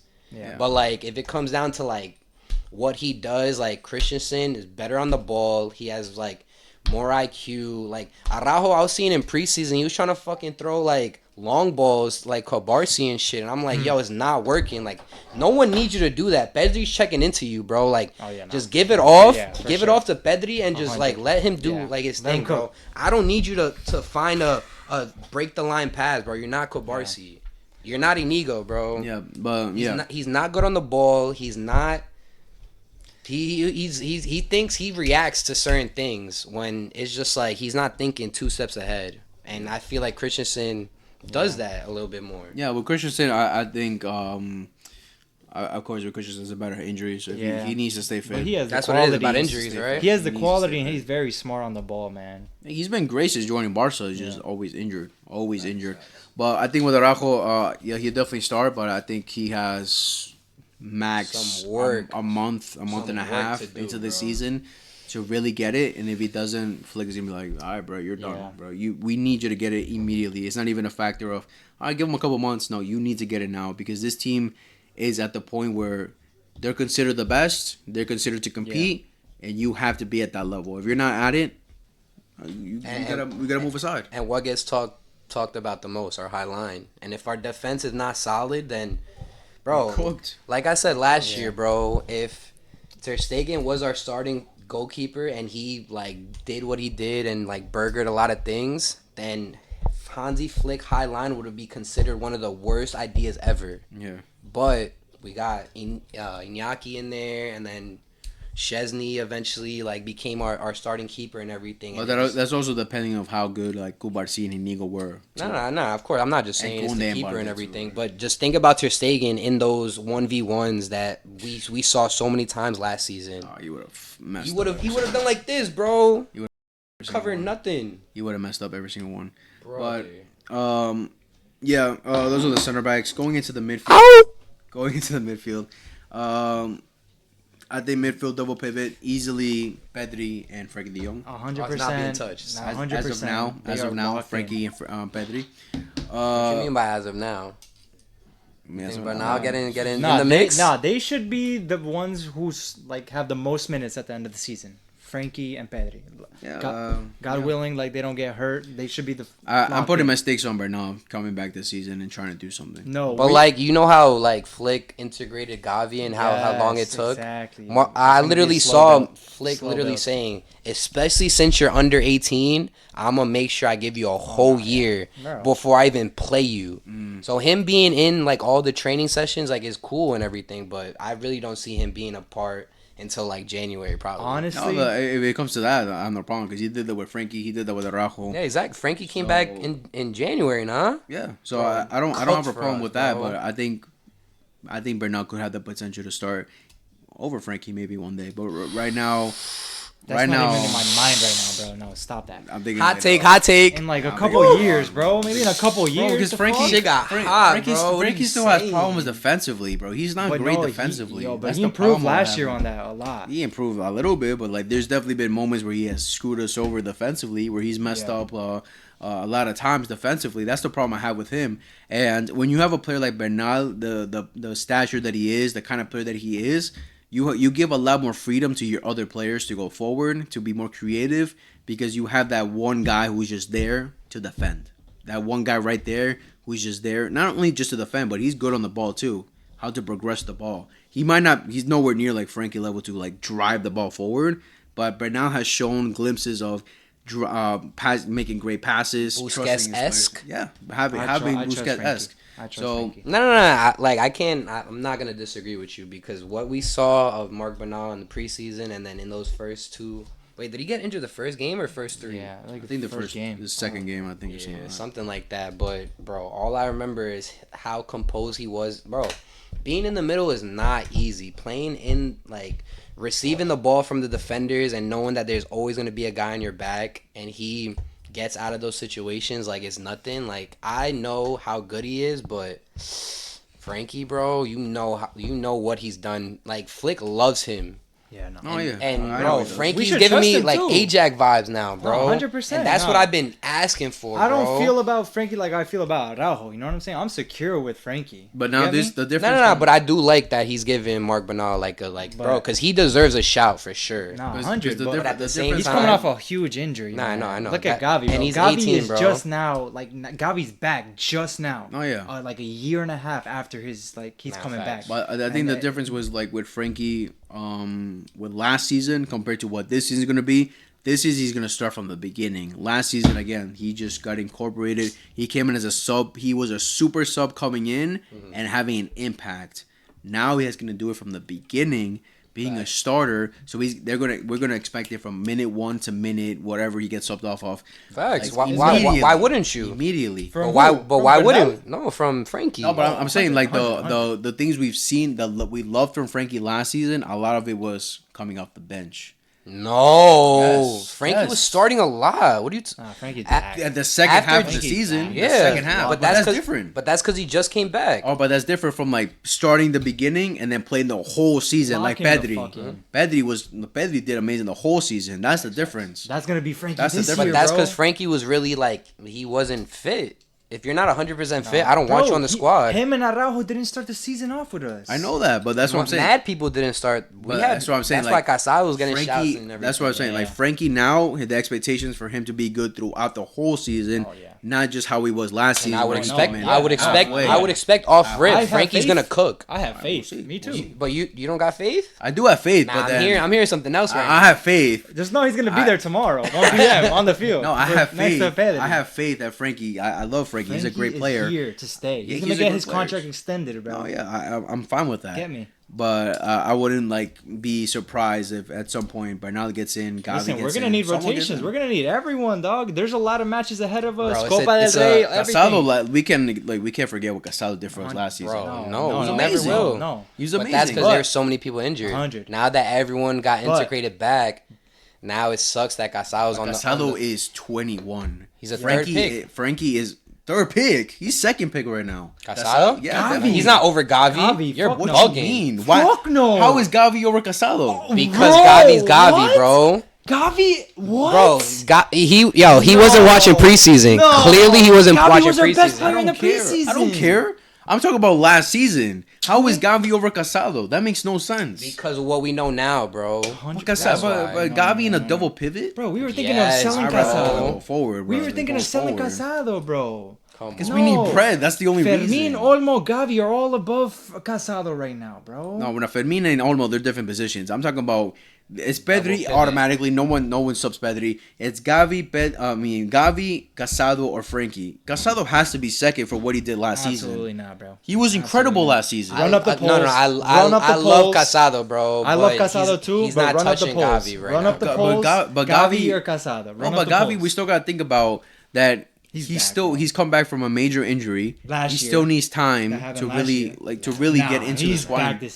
Bro, he was getting integrated slowly. Yeah. Last season. Casado played the major games, and did amazing. I love Casado because he's gonna allow Pedri to really be on the ball, because Casado is that guy that's gonna chill back here and just defend for everyone. Casado does not have the level of No. Let's get that right, because Casado is up there, but he's not. I don't think Gavi is not clearer than Casado. Yes, he is. Yes, he is. What?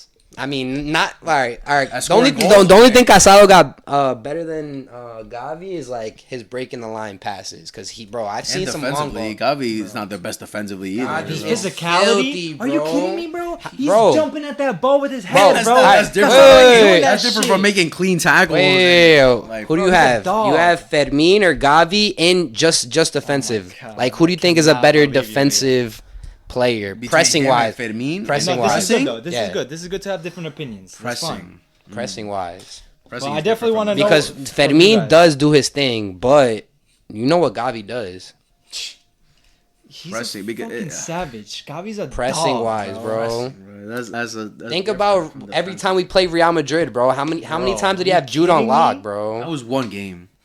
Bro, I don't care, bro. I've seen enough, bro. Gavi has I'm not saying it's a good question for the people. Oh yeah, I'm not saying Gavi never has a chance to be second choice or first choice again at Barca, because he was first choice at one point over Frankie, over everyone. There's no doubt about that. But what we seen from last season, bro, like Casado's right there. If there's any player Gavi on Barca, was injured, bro.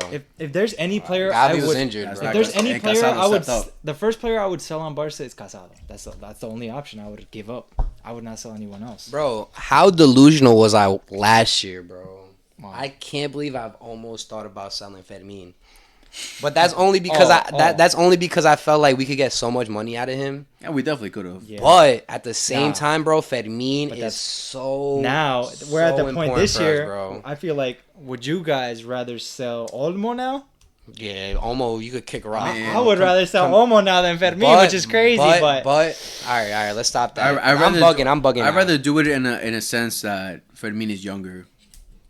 Rather than Fermin. But you know, Danny Olmo's better in the pockets. Olmo, that's what I'm saying. That's why, like, if you were telling me who would you rather sell, I'd rather sell Olmo right now because he's older than Fermin. Fermin has many more years to go. Come Champions League final, who you starting, Fermin or Olmo? I'm starting Olmo. It really.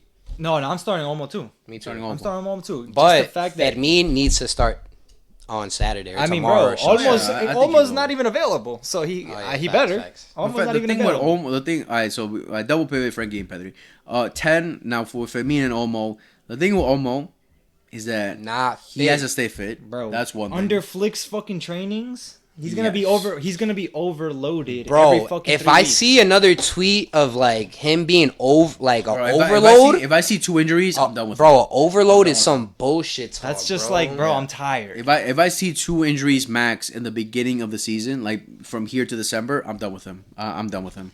At that point, I'm like, bro, your career is just injury prone. I'm sorry, that's just how it is. He's just so fucking great with the low block. You know, teams are gonna play us, bro. They're gonna be playing 5 in the back, especially if they score first. That's how it's gonna be. And bro, that's when I love Olmo the best, because he can break through those fucking low blocks. He just links up well with everyone. And we saw that as soon as he came in this first game last year, bro. He changed that whole game, bro. Yeah. In a tough environment. Even against Inter, like Inter in the first half, he was awful. Yeah, he was awful. But that second half, he did way better. But there's so many situations where you see like Olmo could go like quiet. And if he does go quiet in a big game, then that bothers me. Because I know Fermin, he's not gonna go quiet. He's gonna at least like he'll get a fucking yellow card early, but like I know he's gonna press and defend. I don't know how much Olmo is that he'll guy. definitely press way more and do way more, like offer a lot more energy than Olmo would. And bro, how important is us winning the ball back as soon as possible for us? Yeah, like our system only works if we win the ball back in that's our the great thing about Fermin, because that's the great thing about Fermin. That's why right now I have Olmo over Fermin, based more on obviously technically, like obviously on the ball he's experience. Better and experience. That's the one. That's the one thing. Yeah. I think he only got technical on him. Nah, Fermin's a bit immature sometimes too. That's the thing. Bro, he's gonna pick up an early yellow, and that's where he's. That's why I just said he's gonna take a shot 100%. Randomly. He's gonna do like childish things that we can say from a professional footballer or that kind of great footballer. That's the only thing. So mature is the better word. Maturity. Because Fermin can press for you, win the ball back for you, and then he'll take it for himself and try to take a shot instead of having that calmness to be like, all right, let me analyze what's happening and try to make a better decision. He'll go out and just try to shoot it some more. But do you really want Fermin to really be that creative midfielder that finds a pass? Like you don't want him to be that guy that just. I mean, if he's gonna be playing the 10, of course. But I'm so happy with him just shooting, bro. We might as well convert him. Actually, never. Nah, he's a false 9, real quick. Instead of being that 10, he's a false 9. But also, bro, I've seen, bro. You know how good Fermin is, bro. That semicircle outside the top of the 18. I don't know. Give him that spot, bro. Did you guys see what Flick said earlier? He said that Fermin was not impressing him. This preseason. Yeah, nah, you're bullshit. Really? I'm dead ass. Bro, no. This is what Flick had an interview, and Flick was saying, yo, Fermin had a great last season, but that Fermin was not impressing him this preseason. But that he had a great game against Como. So, bro, and if Flick is saying that, that says something. So we're gonna see that. I mean, we're gonna see what's up. I think. Yeah, when it comes to those two, I think it's gonna be this because I know Flick loves both of them. He definitely he advocated for Olmo coming in. He advocated for Fermin not getting sold. So he definitely loves both of them. Yeah. So it's gonna be a tough decision, but I think it definitely matters who's on form and the type of game we play. If we play a low block team that's going to give us way more defensive problems than almost that guy. If we play a more open team that we need to press a lot more, be on the front foot, that Fermin's another thing is. Almost not a 90-minute player. That's the other thing. Like Olmo, he can't last. That's what I'm saying. If he gets injured, very true, minimum twice between here and December, I'm done with him. I can't support him anymore. I bet if that happens, how do you really feel about? Then Fermin has to start, and Olmo's going to be the bench. Wait, I didn't say that. How you feel about Rafinha playing the 10 and then Rashford going left wing? I don't see because Rafinha I swear to God, I don't want Rashford as my 9. No, but I'll be happy with. I'm saying right here. I don't even want to move Rafinha, bro, because we saw what he did last year. My thing with Rafinha and Rashford is that if Rashford starts on the left, Rafinha has to be in the bench. I don't want to play him as a 10. Nah. I don't want to see him as a 10. Bro, Rafinha was playing the 10 when we had 2 10s. Why would we play Rafinha as a 10? Because it'd be like that sometimes. No. Because we need Rafinha. No. We need Rafinha on the field. That's why. Maybe if you want to bring him in, like, let's say we start Rashford, Fermin. Nah, never mind. Then I'm not starting Rashford then.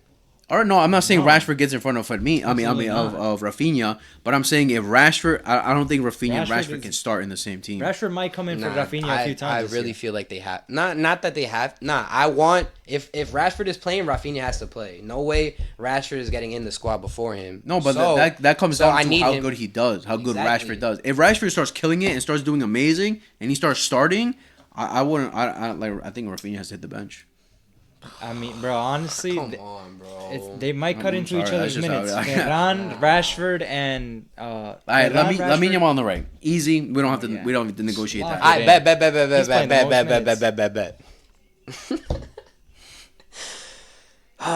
Rafinha on the right, Rashford on the left, and Lamine Yamal at the 10. I want to see that, but I think I want to see that. I want to see it, but I don't think it's gonna happen. Lamine has to play on the right. Yeah. I literally don't want like progression is so good, and like I'm happy. Like when we get to Lamine Yamal, I really want to talk about it deeper. Yeah. Because like progression is such a good thing, but like eventually Yamal's gonna be our 10. I don't want to see it, bro. Maybe one day. No, 100%. Bro, but how good is he on the right wing? He literally should. No one else. He literally should. Oh my god. He literally should retire as a right winger because of how good he is. Yeah. We're gonna see how he progresses. Maybe later in his career he can develop as. Nah, of course.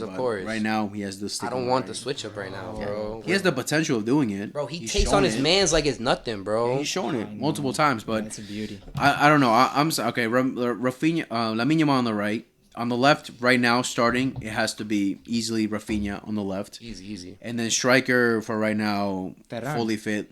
No, Lewa, fully fit. Lewa's not hurt. No, I'm talking about fully fit team. Okay, like Lewa starts. 100. Start. But the thing with me with Lewa is that eventually we should integrate him out. Yeah, to integrate him out because he can't. He has to, bro. He's 38, bro. I think this is his last season. I don't think. Yeah, it will be. It's his last year. Yeah, it has to contract. Be I don't think he's not signing again. I think he had an option to extend.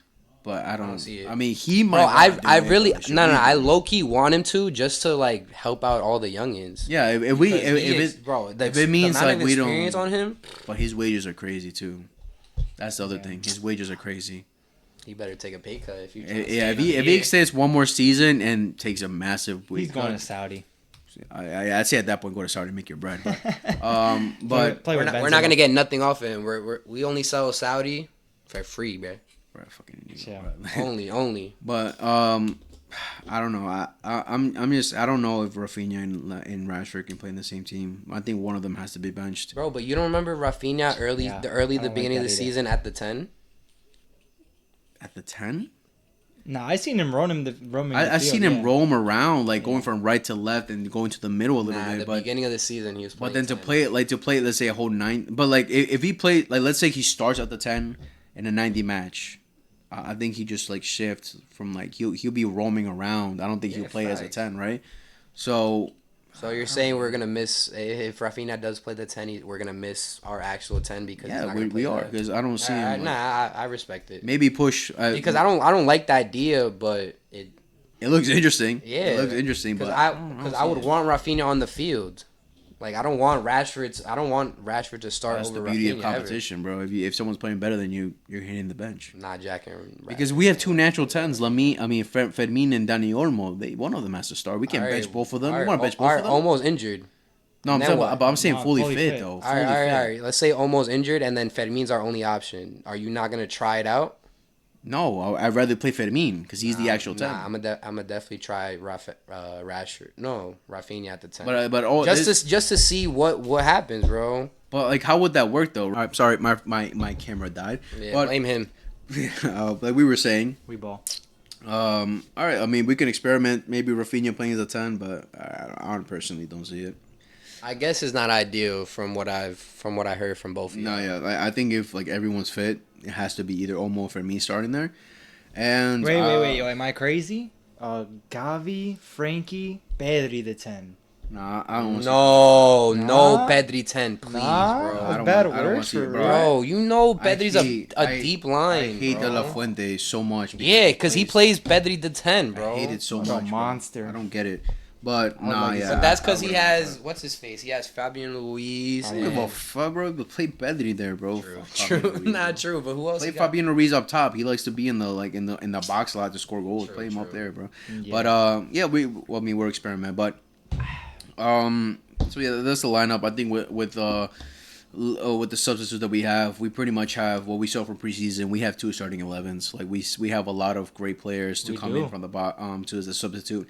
Eddie Garcia, Casado, Gavi, Rooney now coming in, Ferran Torres, Jera Martin is someone like I'm still very iffy about, but he's showing signs of improvement. Season, let's go. He's showing signs of improvement. Let's go.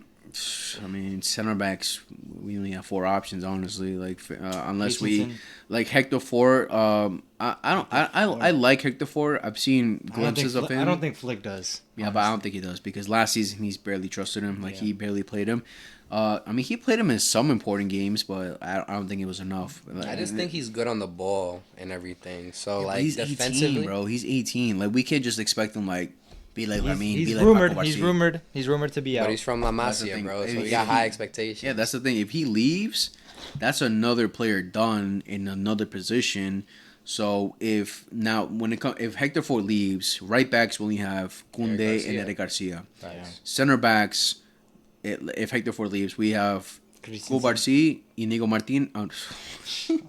Wow. Don't make me cry. Cubarsí, Araujo, and Christensen. And Gerard Martin. So you would pay the 12 mil then? No, stop. Did you hear me or no? Yes, that was disgusting. Bro, I'm telling you, he's gonna be a center back. No. What's that left back that's been playing preseason? That Joffrey or some shit? Yeah, Joffrey. Now you know what I'm talking about. Joffrey Torrens? Yeah, that Torrent dude. He's still on the squad? No, but he's shown potential. We'll see. I think he's not better on the ball. But he's not gonna find the pass that Jared Martin does. Flick hates him. Flick hates him. That don't mean nothing, bro. All I need is Flick is just been trusting Jared Martin a lot. Flick fucks with Jared Martin. Every press conference I hear him talking about praising Jared, bro. Get out of here, Flick. I expect more from you. Flick, if you really mess with him, then you better get the best out of him soon, bro. Because I don't know. There's a lot of ifs with that. But we definitely show that we have depth. I think it's going to be a matter of Hansi Flick has the options of rotating. We'll see. Like, hopefully injuries don't affect us this season. Last season, injuries affected us towards the end when we lost Koundé, when we lost Alejandro Balde. Yeah, our fullbacks, man. And, bro, that's why I wanted to ask you guys, bro, like, not even what position, but what player or signing would you have wanted this season? I mean, you want me to tell you mine? If we had all the bread in the world? Not even that. Like, I just, like, something realistic. Because, I already have two in mind. And there was two fullbacks that we were supposed to cop that we were looking at. That's Dumfries and Grimaldo. And they're both of their release clause were 25 mil. And the fact that we didn't try to even... I would have taken Dumfries. I would have taken him. And, bro, I love Grimaldo. Grimaldo under Xavi Alonso, I think he had, like, double digits in goals and assists. And that's as a wing back, though. That's the thing. It's the same thing with Dumfries. Like, they're wing backs. All right, but what do you consider Balde? Is he not a wing back? Because how attacking he is? Yeah. Type shit. You could say that, but I think Balde has definitely more experience playing in a 4 than Grimaldo. That's the thing. Nah, for sure. But, like, bro, just learning the system. I just feel like what I've seen from Grimaldo, because I've watched Bayern Leverkusen a lot last season, and I feel like, bro, he did exactly what Frimpong did on the other side. So, like, comparing that, and obviously Dumfries is nasty. So, who would have been your dream signing? Dream? Yeah, Dream's a different thing. No. Like, realistic and, like, for this season. Oh, so no dream. Realistic. No, not dream. For mine, I said... Grimaldo. Realistic. Dumfries would have been cool too. We could have made some signings. We had like some space. I would have taken Dumfries because I think we definitely. It's between Dumfries and Nico Williams. Like, has Dumfries ever played left wing? Left back. Because I feel like strengthening our left back is more important than our right back. Just because the thing is, we don't have any proper right back though. Like, we have 2 center backs playing right back. At least Gerard Martin is a proper left back, to substitute. That's the thing. We don't have a proper right back. Hector Ford is supposed to be a Koundé after last season, bro, he is cemented as a right back now. Yeah, so I would have taken Dumfries if it came to the back line. If it came to the midfield, we don't have to worry about that. When it comes to up top, I would have taken Nico definitely over Rashford. But you too? I'm happy with Rashi. Over Nico? Yeah. I don't know. As of right now, bro, because, bro, from what I see, Nico only pops off for Spain. And I don't know if because that's the system. That could be the manager. Of course. But he's playing with 10 times better players in Spain than he is in Athletic Club. But, I should be able to, like, watch the game and know that, like, yo, you're too good for this team. And sometimes I don't feel that with him specifically because, bro, he goes quiet so many times. And it's like, are you really that guy? But he's probably just that guy that needs a better team around him, and he'll perform better. No, I respect that, but... Because in Spain, he has Pedri, he has Lamine. Yamal's making him 10 times players, bro. He has at least Cucurella is a better left back. So, yeah, I would have taken Nico and Dumfries. Those would have been, like, the realistic signings we could have made. By you. I'm taking Luis Diaz over Rashford, 100. And that's just not maybe right. it's a little. No. Maybe it's not me, biased. Maybe no, I'm being a little biased for sure because I'm Colombian. But I just think he's a dog. He's gonna work, and he's not gonna make no excuses. Oh, like fucking trainings. I'm fucking tired. This and that. Like Rashford. Like bro, nah. Luis Diaz is gonna bust his ass like he did for fucking Liverpool. He's gonna fucking go in training. Bro, he's gonna take everyone. He's gonna do fucking bicycle kicks. This and that. And he's gonna be up there in the fire, bro. Bro, no. What did I ask for last season, bro? Yeah, he's just gonna be a dog. He's not gonna have no excuses. That's all I know. Luis Diaz, he's not gonna ask you, oh, this or that. No, that's he's gonna go flick. He wants you to do this. Luis Diaz is gonna go do that. No. That's all I'm saying. What did I ask for last season, bro? All I wanted was a left winger. We all wanted it, but no, way, bro. That knows how to take on their man. But realistically, no, you're not spending. Let's say, no, you're not money. spending. What did I just ask for, bro? I want a left winger that's gonna complement Lamine Yamal because our threat is on that right side. There's other players similar to like on that Rodrigo, on that Rafael Leao. We're talking about other players too. It's No, not but- just Luis Diaz. But why would you even mention Rodrigo? He's not pulling up to Barca. Okay, Rafael Leao, we don't got the bread for him, so why are you bringing him up? Nah, It's the same price as Luis Diaz. Was it? Yeah, way it's too the same. expensive. The thing is, realistically, understanding Barca's situation, would you have taken Luis Diaz over Nico Williams? If Nico wanted to come, he's like, all right, no, I have no problem coming. Would you take? No, you wouldn't. I No, feel no, like, no, I feel no, like I we wouldn't, wouldn't. We wouldn't be able to register any of those two. So No, but I'm asking you. No. Yeah. If realistically, one of them could come in. One of the other. Nico is younger, and that's it. Exactly. That's why Nico's younger and he understands. And he got more chemistry with everyone's Spaniard, I have bro. no problem with the idea of Luis Diaz. yeah. I have the problem with his age think and he's spending that kind I of just think money, he's a dog in his understanding prime. the situation we're in. Oh, no, yeah, that would no. have been stupid. Nah. the Honestly, bro, problem I nah. When it comes to the money and like the business wise, Luis Diaz is not even a fucking part of the conversation. Yeah, Like, because that's if Bayern buying him, that means they have to win the Champions League next season. I'm not even talking about like compete. Yeah, They're winning the Leo, league. you're bugging. They're winning They the have to league. win. But no, they're gonna be a lot better They just lost now that they Musiala. have him and shit. They just lost Musiala for like months. I mean, it's like 4 months, but still, they have to win it with spending that kind of money in Luis Diaz. They have to win it.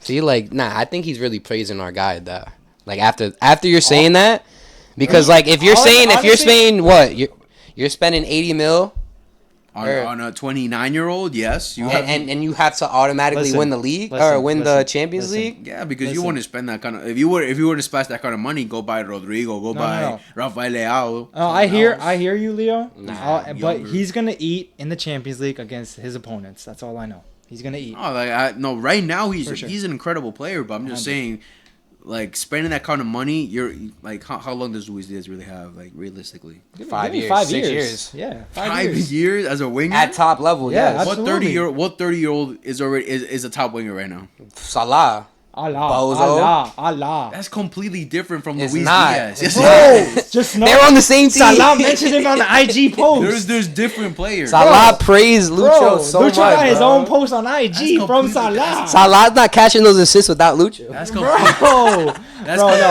bro, no. And you go to Liverpool and you ask the people in But Liverpool, those yo. are different players, bro. Luis Diaz is a take on winger. Salah had to Oh, adapt I know. his game. That's completely different. I know. There's no other 30-year-old winger That was a good gets to question. That was a level. good question by Jason. It was just a dream or Alright. reality. All right, so now talking about who we have as our player that we're gonna put the most stocks on to really perform next season. Besides the obvious, Pedri, Yamal. Lamine Yamal Yamal, don't count, nah. yeah, besides the obvious, my stocks. Even though I talk a little bit shit about him, is Gavi. I expect Gavi to come in. What? No, stop the video right now, bro. I do expect him to do better. He literally just said Firmino. No. Who'd you say? Yes, He Casado's said Fermin. above him. No, he said Casado over. Oh, no, Gavi. he said No, but Casado I over expect him Gavi, to bro. come back into this team Expectations, right? and That's get your Come better. mierda, No, that's bro. your expectations. Wait. No, listen to him, No, Jason, listen to him. him. Listen to All me. right, I'll hear you. Right now, I'm talking about right now. I have Casado over Gavi, but I don't see a world where Gavi can surpass and get better and have even potentially start over Frankie. Okay. That's Okay. what I'm saying. That's why I didn't hear you out. I didn't hear you out. No, that's why I have stocks on Gavi because we all understand how. Yeah. I love Gavi. We I'm all jumping love to Gavi. conclusions over here, bro. Exactly, My bro. fault, We all understand the player that Gavi is. Bro. That's why I'm putting my stocks in him. He just had to the just best improve, preseason, so I get why you're saying the. Yeah, because right now I have Casado over Gavi, but I don't see what Gavi will have. You guys watched the preseason games or no? Yeah, I can't say I've watched all of them. Bro, they're all on YouTube, bro. You're sleeping. But Gavi was there. They're all on YouTube. But goals. But no, honestly, bro, I'm about to flip this. Realistically speaking, Leo, Gavi was their best player. Bro, he was, bro. He was the best player, bro. That's why he's probably saying. I don't want to put too much stock in playing Asian teams, but. All right. Now we smoked Cuomo. But still, he got to show something. No, but that's who I'm putting my stocks on. What about you, Jason? I mean, I was gonna say Furman, but I really invested in what's his face, Ferran. I really feel like because like Lewa is so old and everything, and like Lewa's still gonna cook for us. Like he's gonna proper number 9. I don't think he's gonna do the same as last year. Though. No, obviously not. But hear me out though. Like I hope he has some more assists. Yeah, and I still think Lewa's gonna do his thing, but like towards the end of the season, I really feel like Flick is gonna understand like Lewa's not gonna be part of our next season. So like I want to like you want Ferran to show that. I want to build up. I want him to build up to be like, yo, I could start. And even if he doesn't, like I would still want to cop someone. Like we have to another number 9, of course. Have to cop someone. We'll see. But at the same time, I still feel like Ferran is gonna fit the system and like just like bro, the moment I think it was the Cuomo game. Rashford played the 9 that whole game or the whole half, and then the moment Ferran came on, he gave an assist to Lamine Yamal. And like it happened like probably like 2 minutes after he came on. Yeah. And like I just feel like he presses better. He like understands like where he needs to be at, and like bro. And he got that. Last season I was not talking like this, bro. Ferran has changed. He showed Ferran has changed my whole perspective about. Bro, that's why I praise Xavi so much, because I was talking shit about Xavi's. That was Xavi's first signing, and I was like, bro, you could have really copped probably for another 10 mil Julian Alvarez, and you didn't. Fuck you. But at the same time, bro, like it's a process, bro. I mean, Rafinha was a process to get to where we at. I've been a backer of Ferran since he's joined. That's what I'm saying. You been on him? Definitely, bro. Like, yeah, bro. I didn't like him especially when he came. He's pissed me off. Like, but like he's pissed me off. But, but you like not respect, but like you think he's.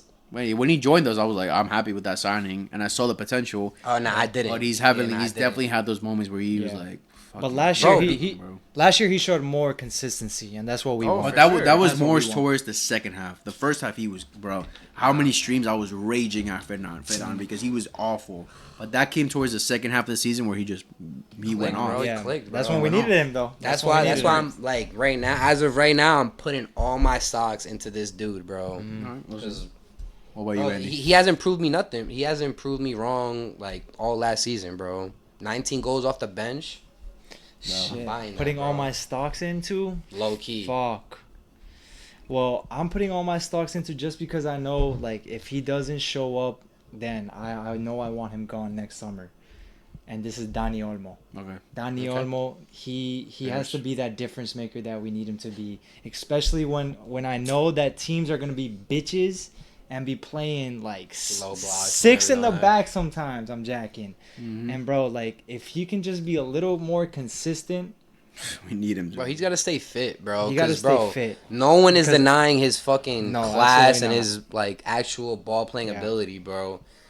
But it sucks knowing that like, all right, this is our starting 11, and then this one dude is like, I can't be there this week. Yeah. And then he'll be there next week. But it's like, bro, being available, bro, is probably like the best trait you could have. Yeah. As of right now, you bro. need to be available. Bro, you're not available. What's the point?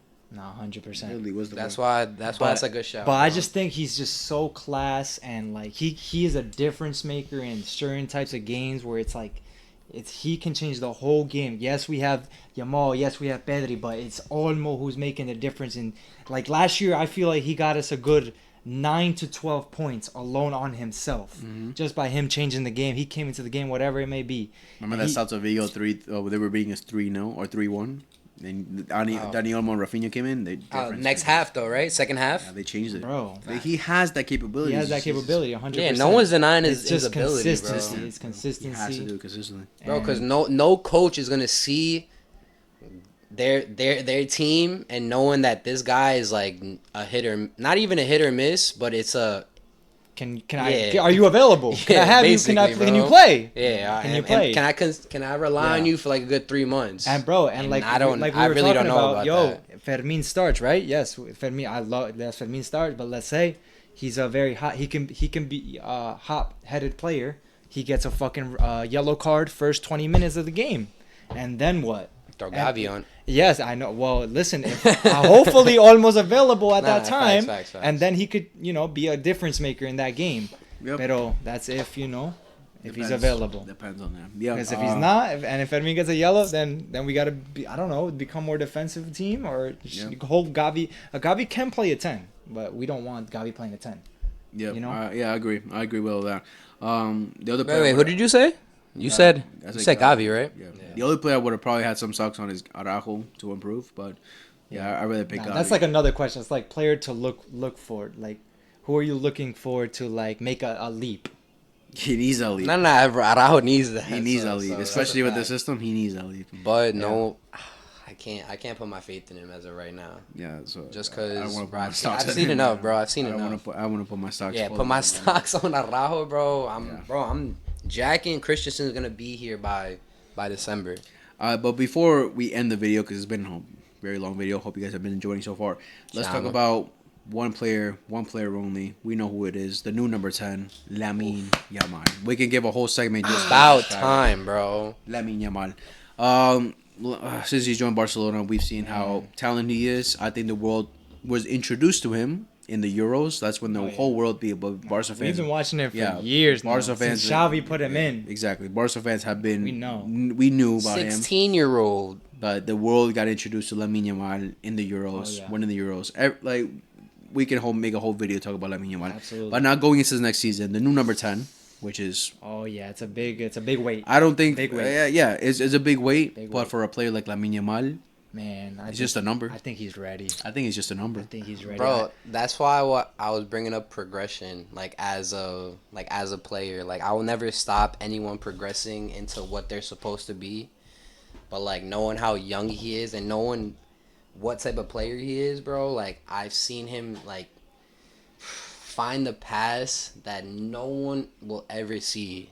And I swear to God, I don't want him to him being that creative player. I never want him to I don't want him to turn into a selfish guy, in the sense of I'm number 10 now and I have to fucking score goals, bro. That's not even in his mind. I don't know what. I'm thinking about it because I've seen in preseason, bro. I've seen a couple of passes that he could have made an easy square ball. I think there's just more to entertain.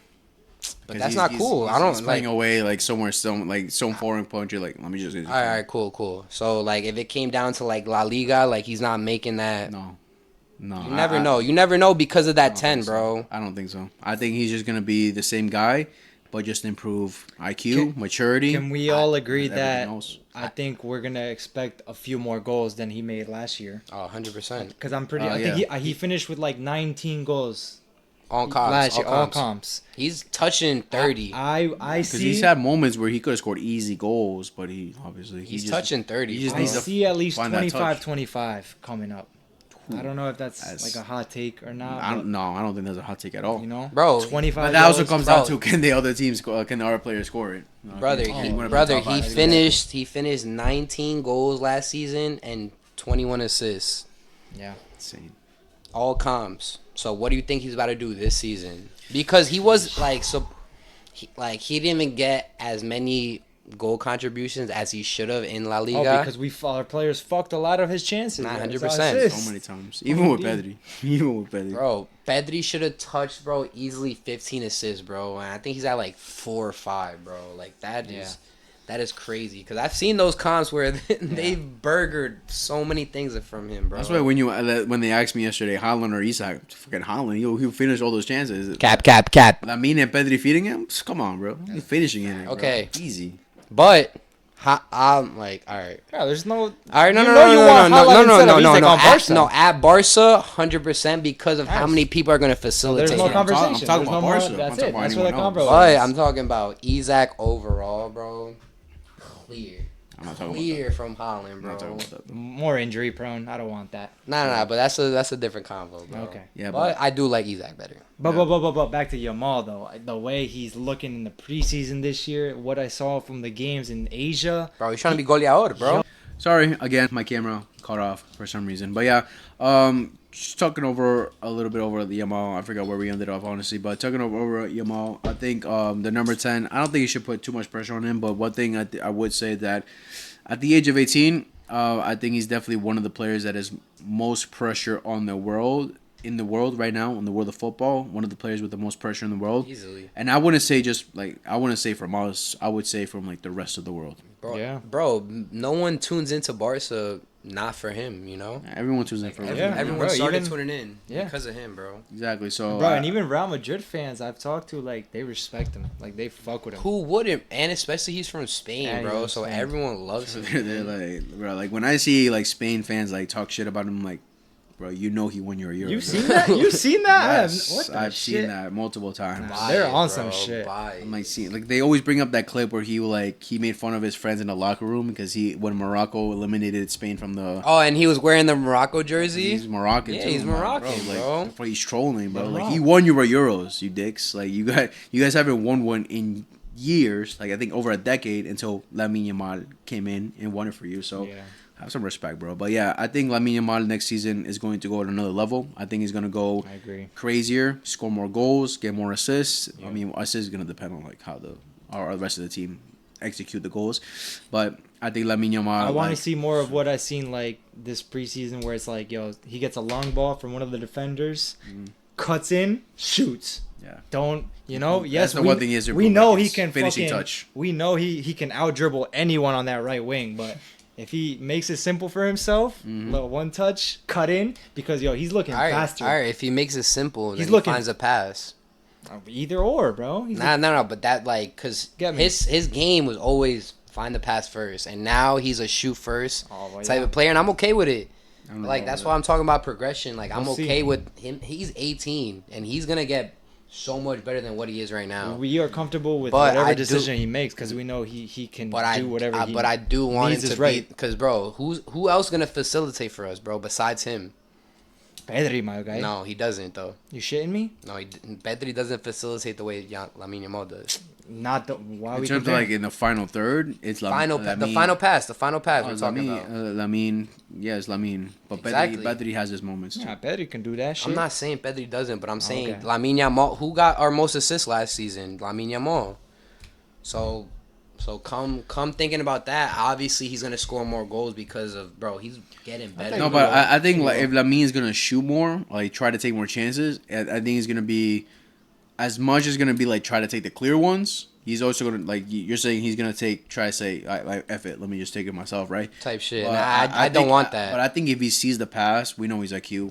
He'll go for the pass. Come on, he'll go for the pass. Are you shaming me? I'm talking like he's not gonna do it, like he's not smart enough to do it. But I'm just saying like I don't want the number 10 on his back. Like I don't want his whole. But at the same time, to change, that's how greats are made. That's how greats you do it yourself. You do it all on your own. How the boy do that? You do it all on your own. Like say, always a pass first player. If no one's doing it, it's me. Yeah. Maybe bro, if he shows that he can do it, fuck it. I don't care. I don't care. Exactly. I don't care about anyone else. If Lamine can do it, carry us. But the one thing I don't want from next season is just fully rely on Lamine. Oh, absolutely not. I think that cannot happen. That's what I'm saying. Other players have to step up. He's not Messi. Yeah. Bro, who is our most creative player, bro? Who is our X factor? Besides him. Yeah. Besides him. Rafinha was, but he needed help from his team. No. Rafinha is not an X factor. No one's near Lamine's level. No one. No, nah. That's the thing, but like that's why we need the other players to step up. It's hard, like to fill in for Lamine's shoes. It's crazy to say that at 18, but bro, he's the best player in the world, bro. We can't fully depend on him because I think every team has that one.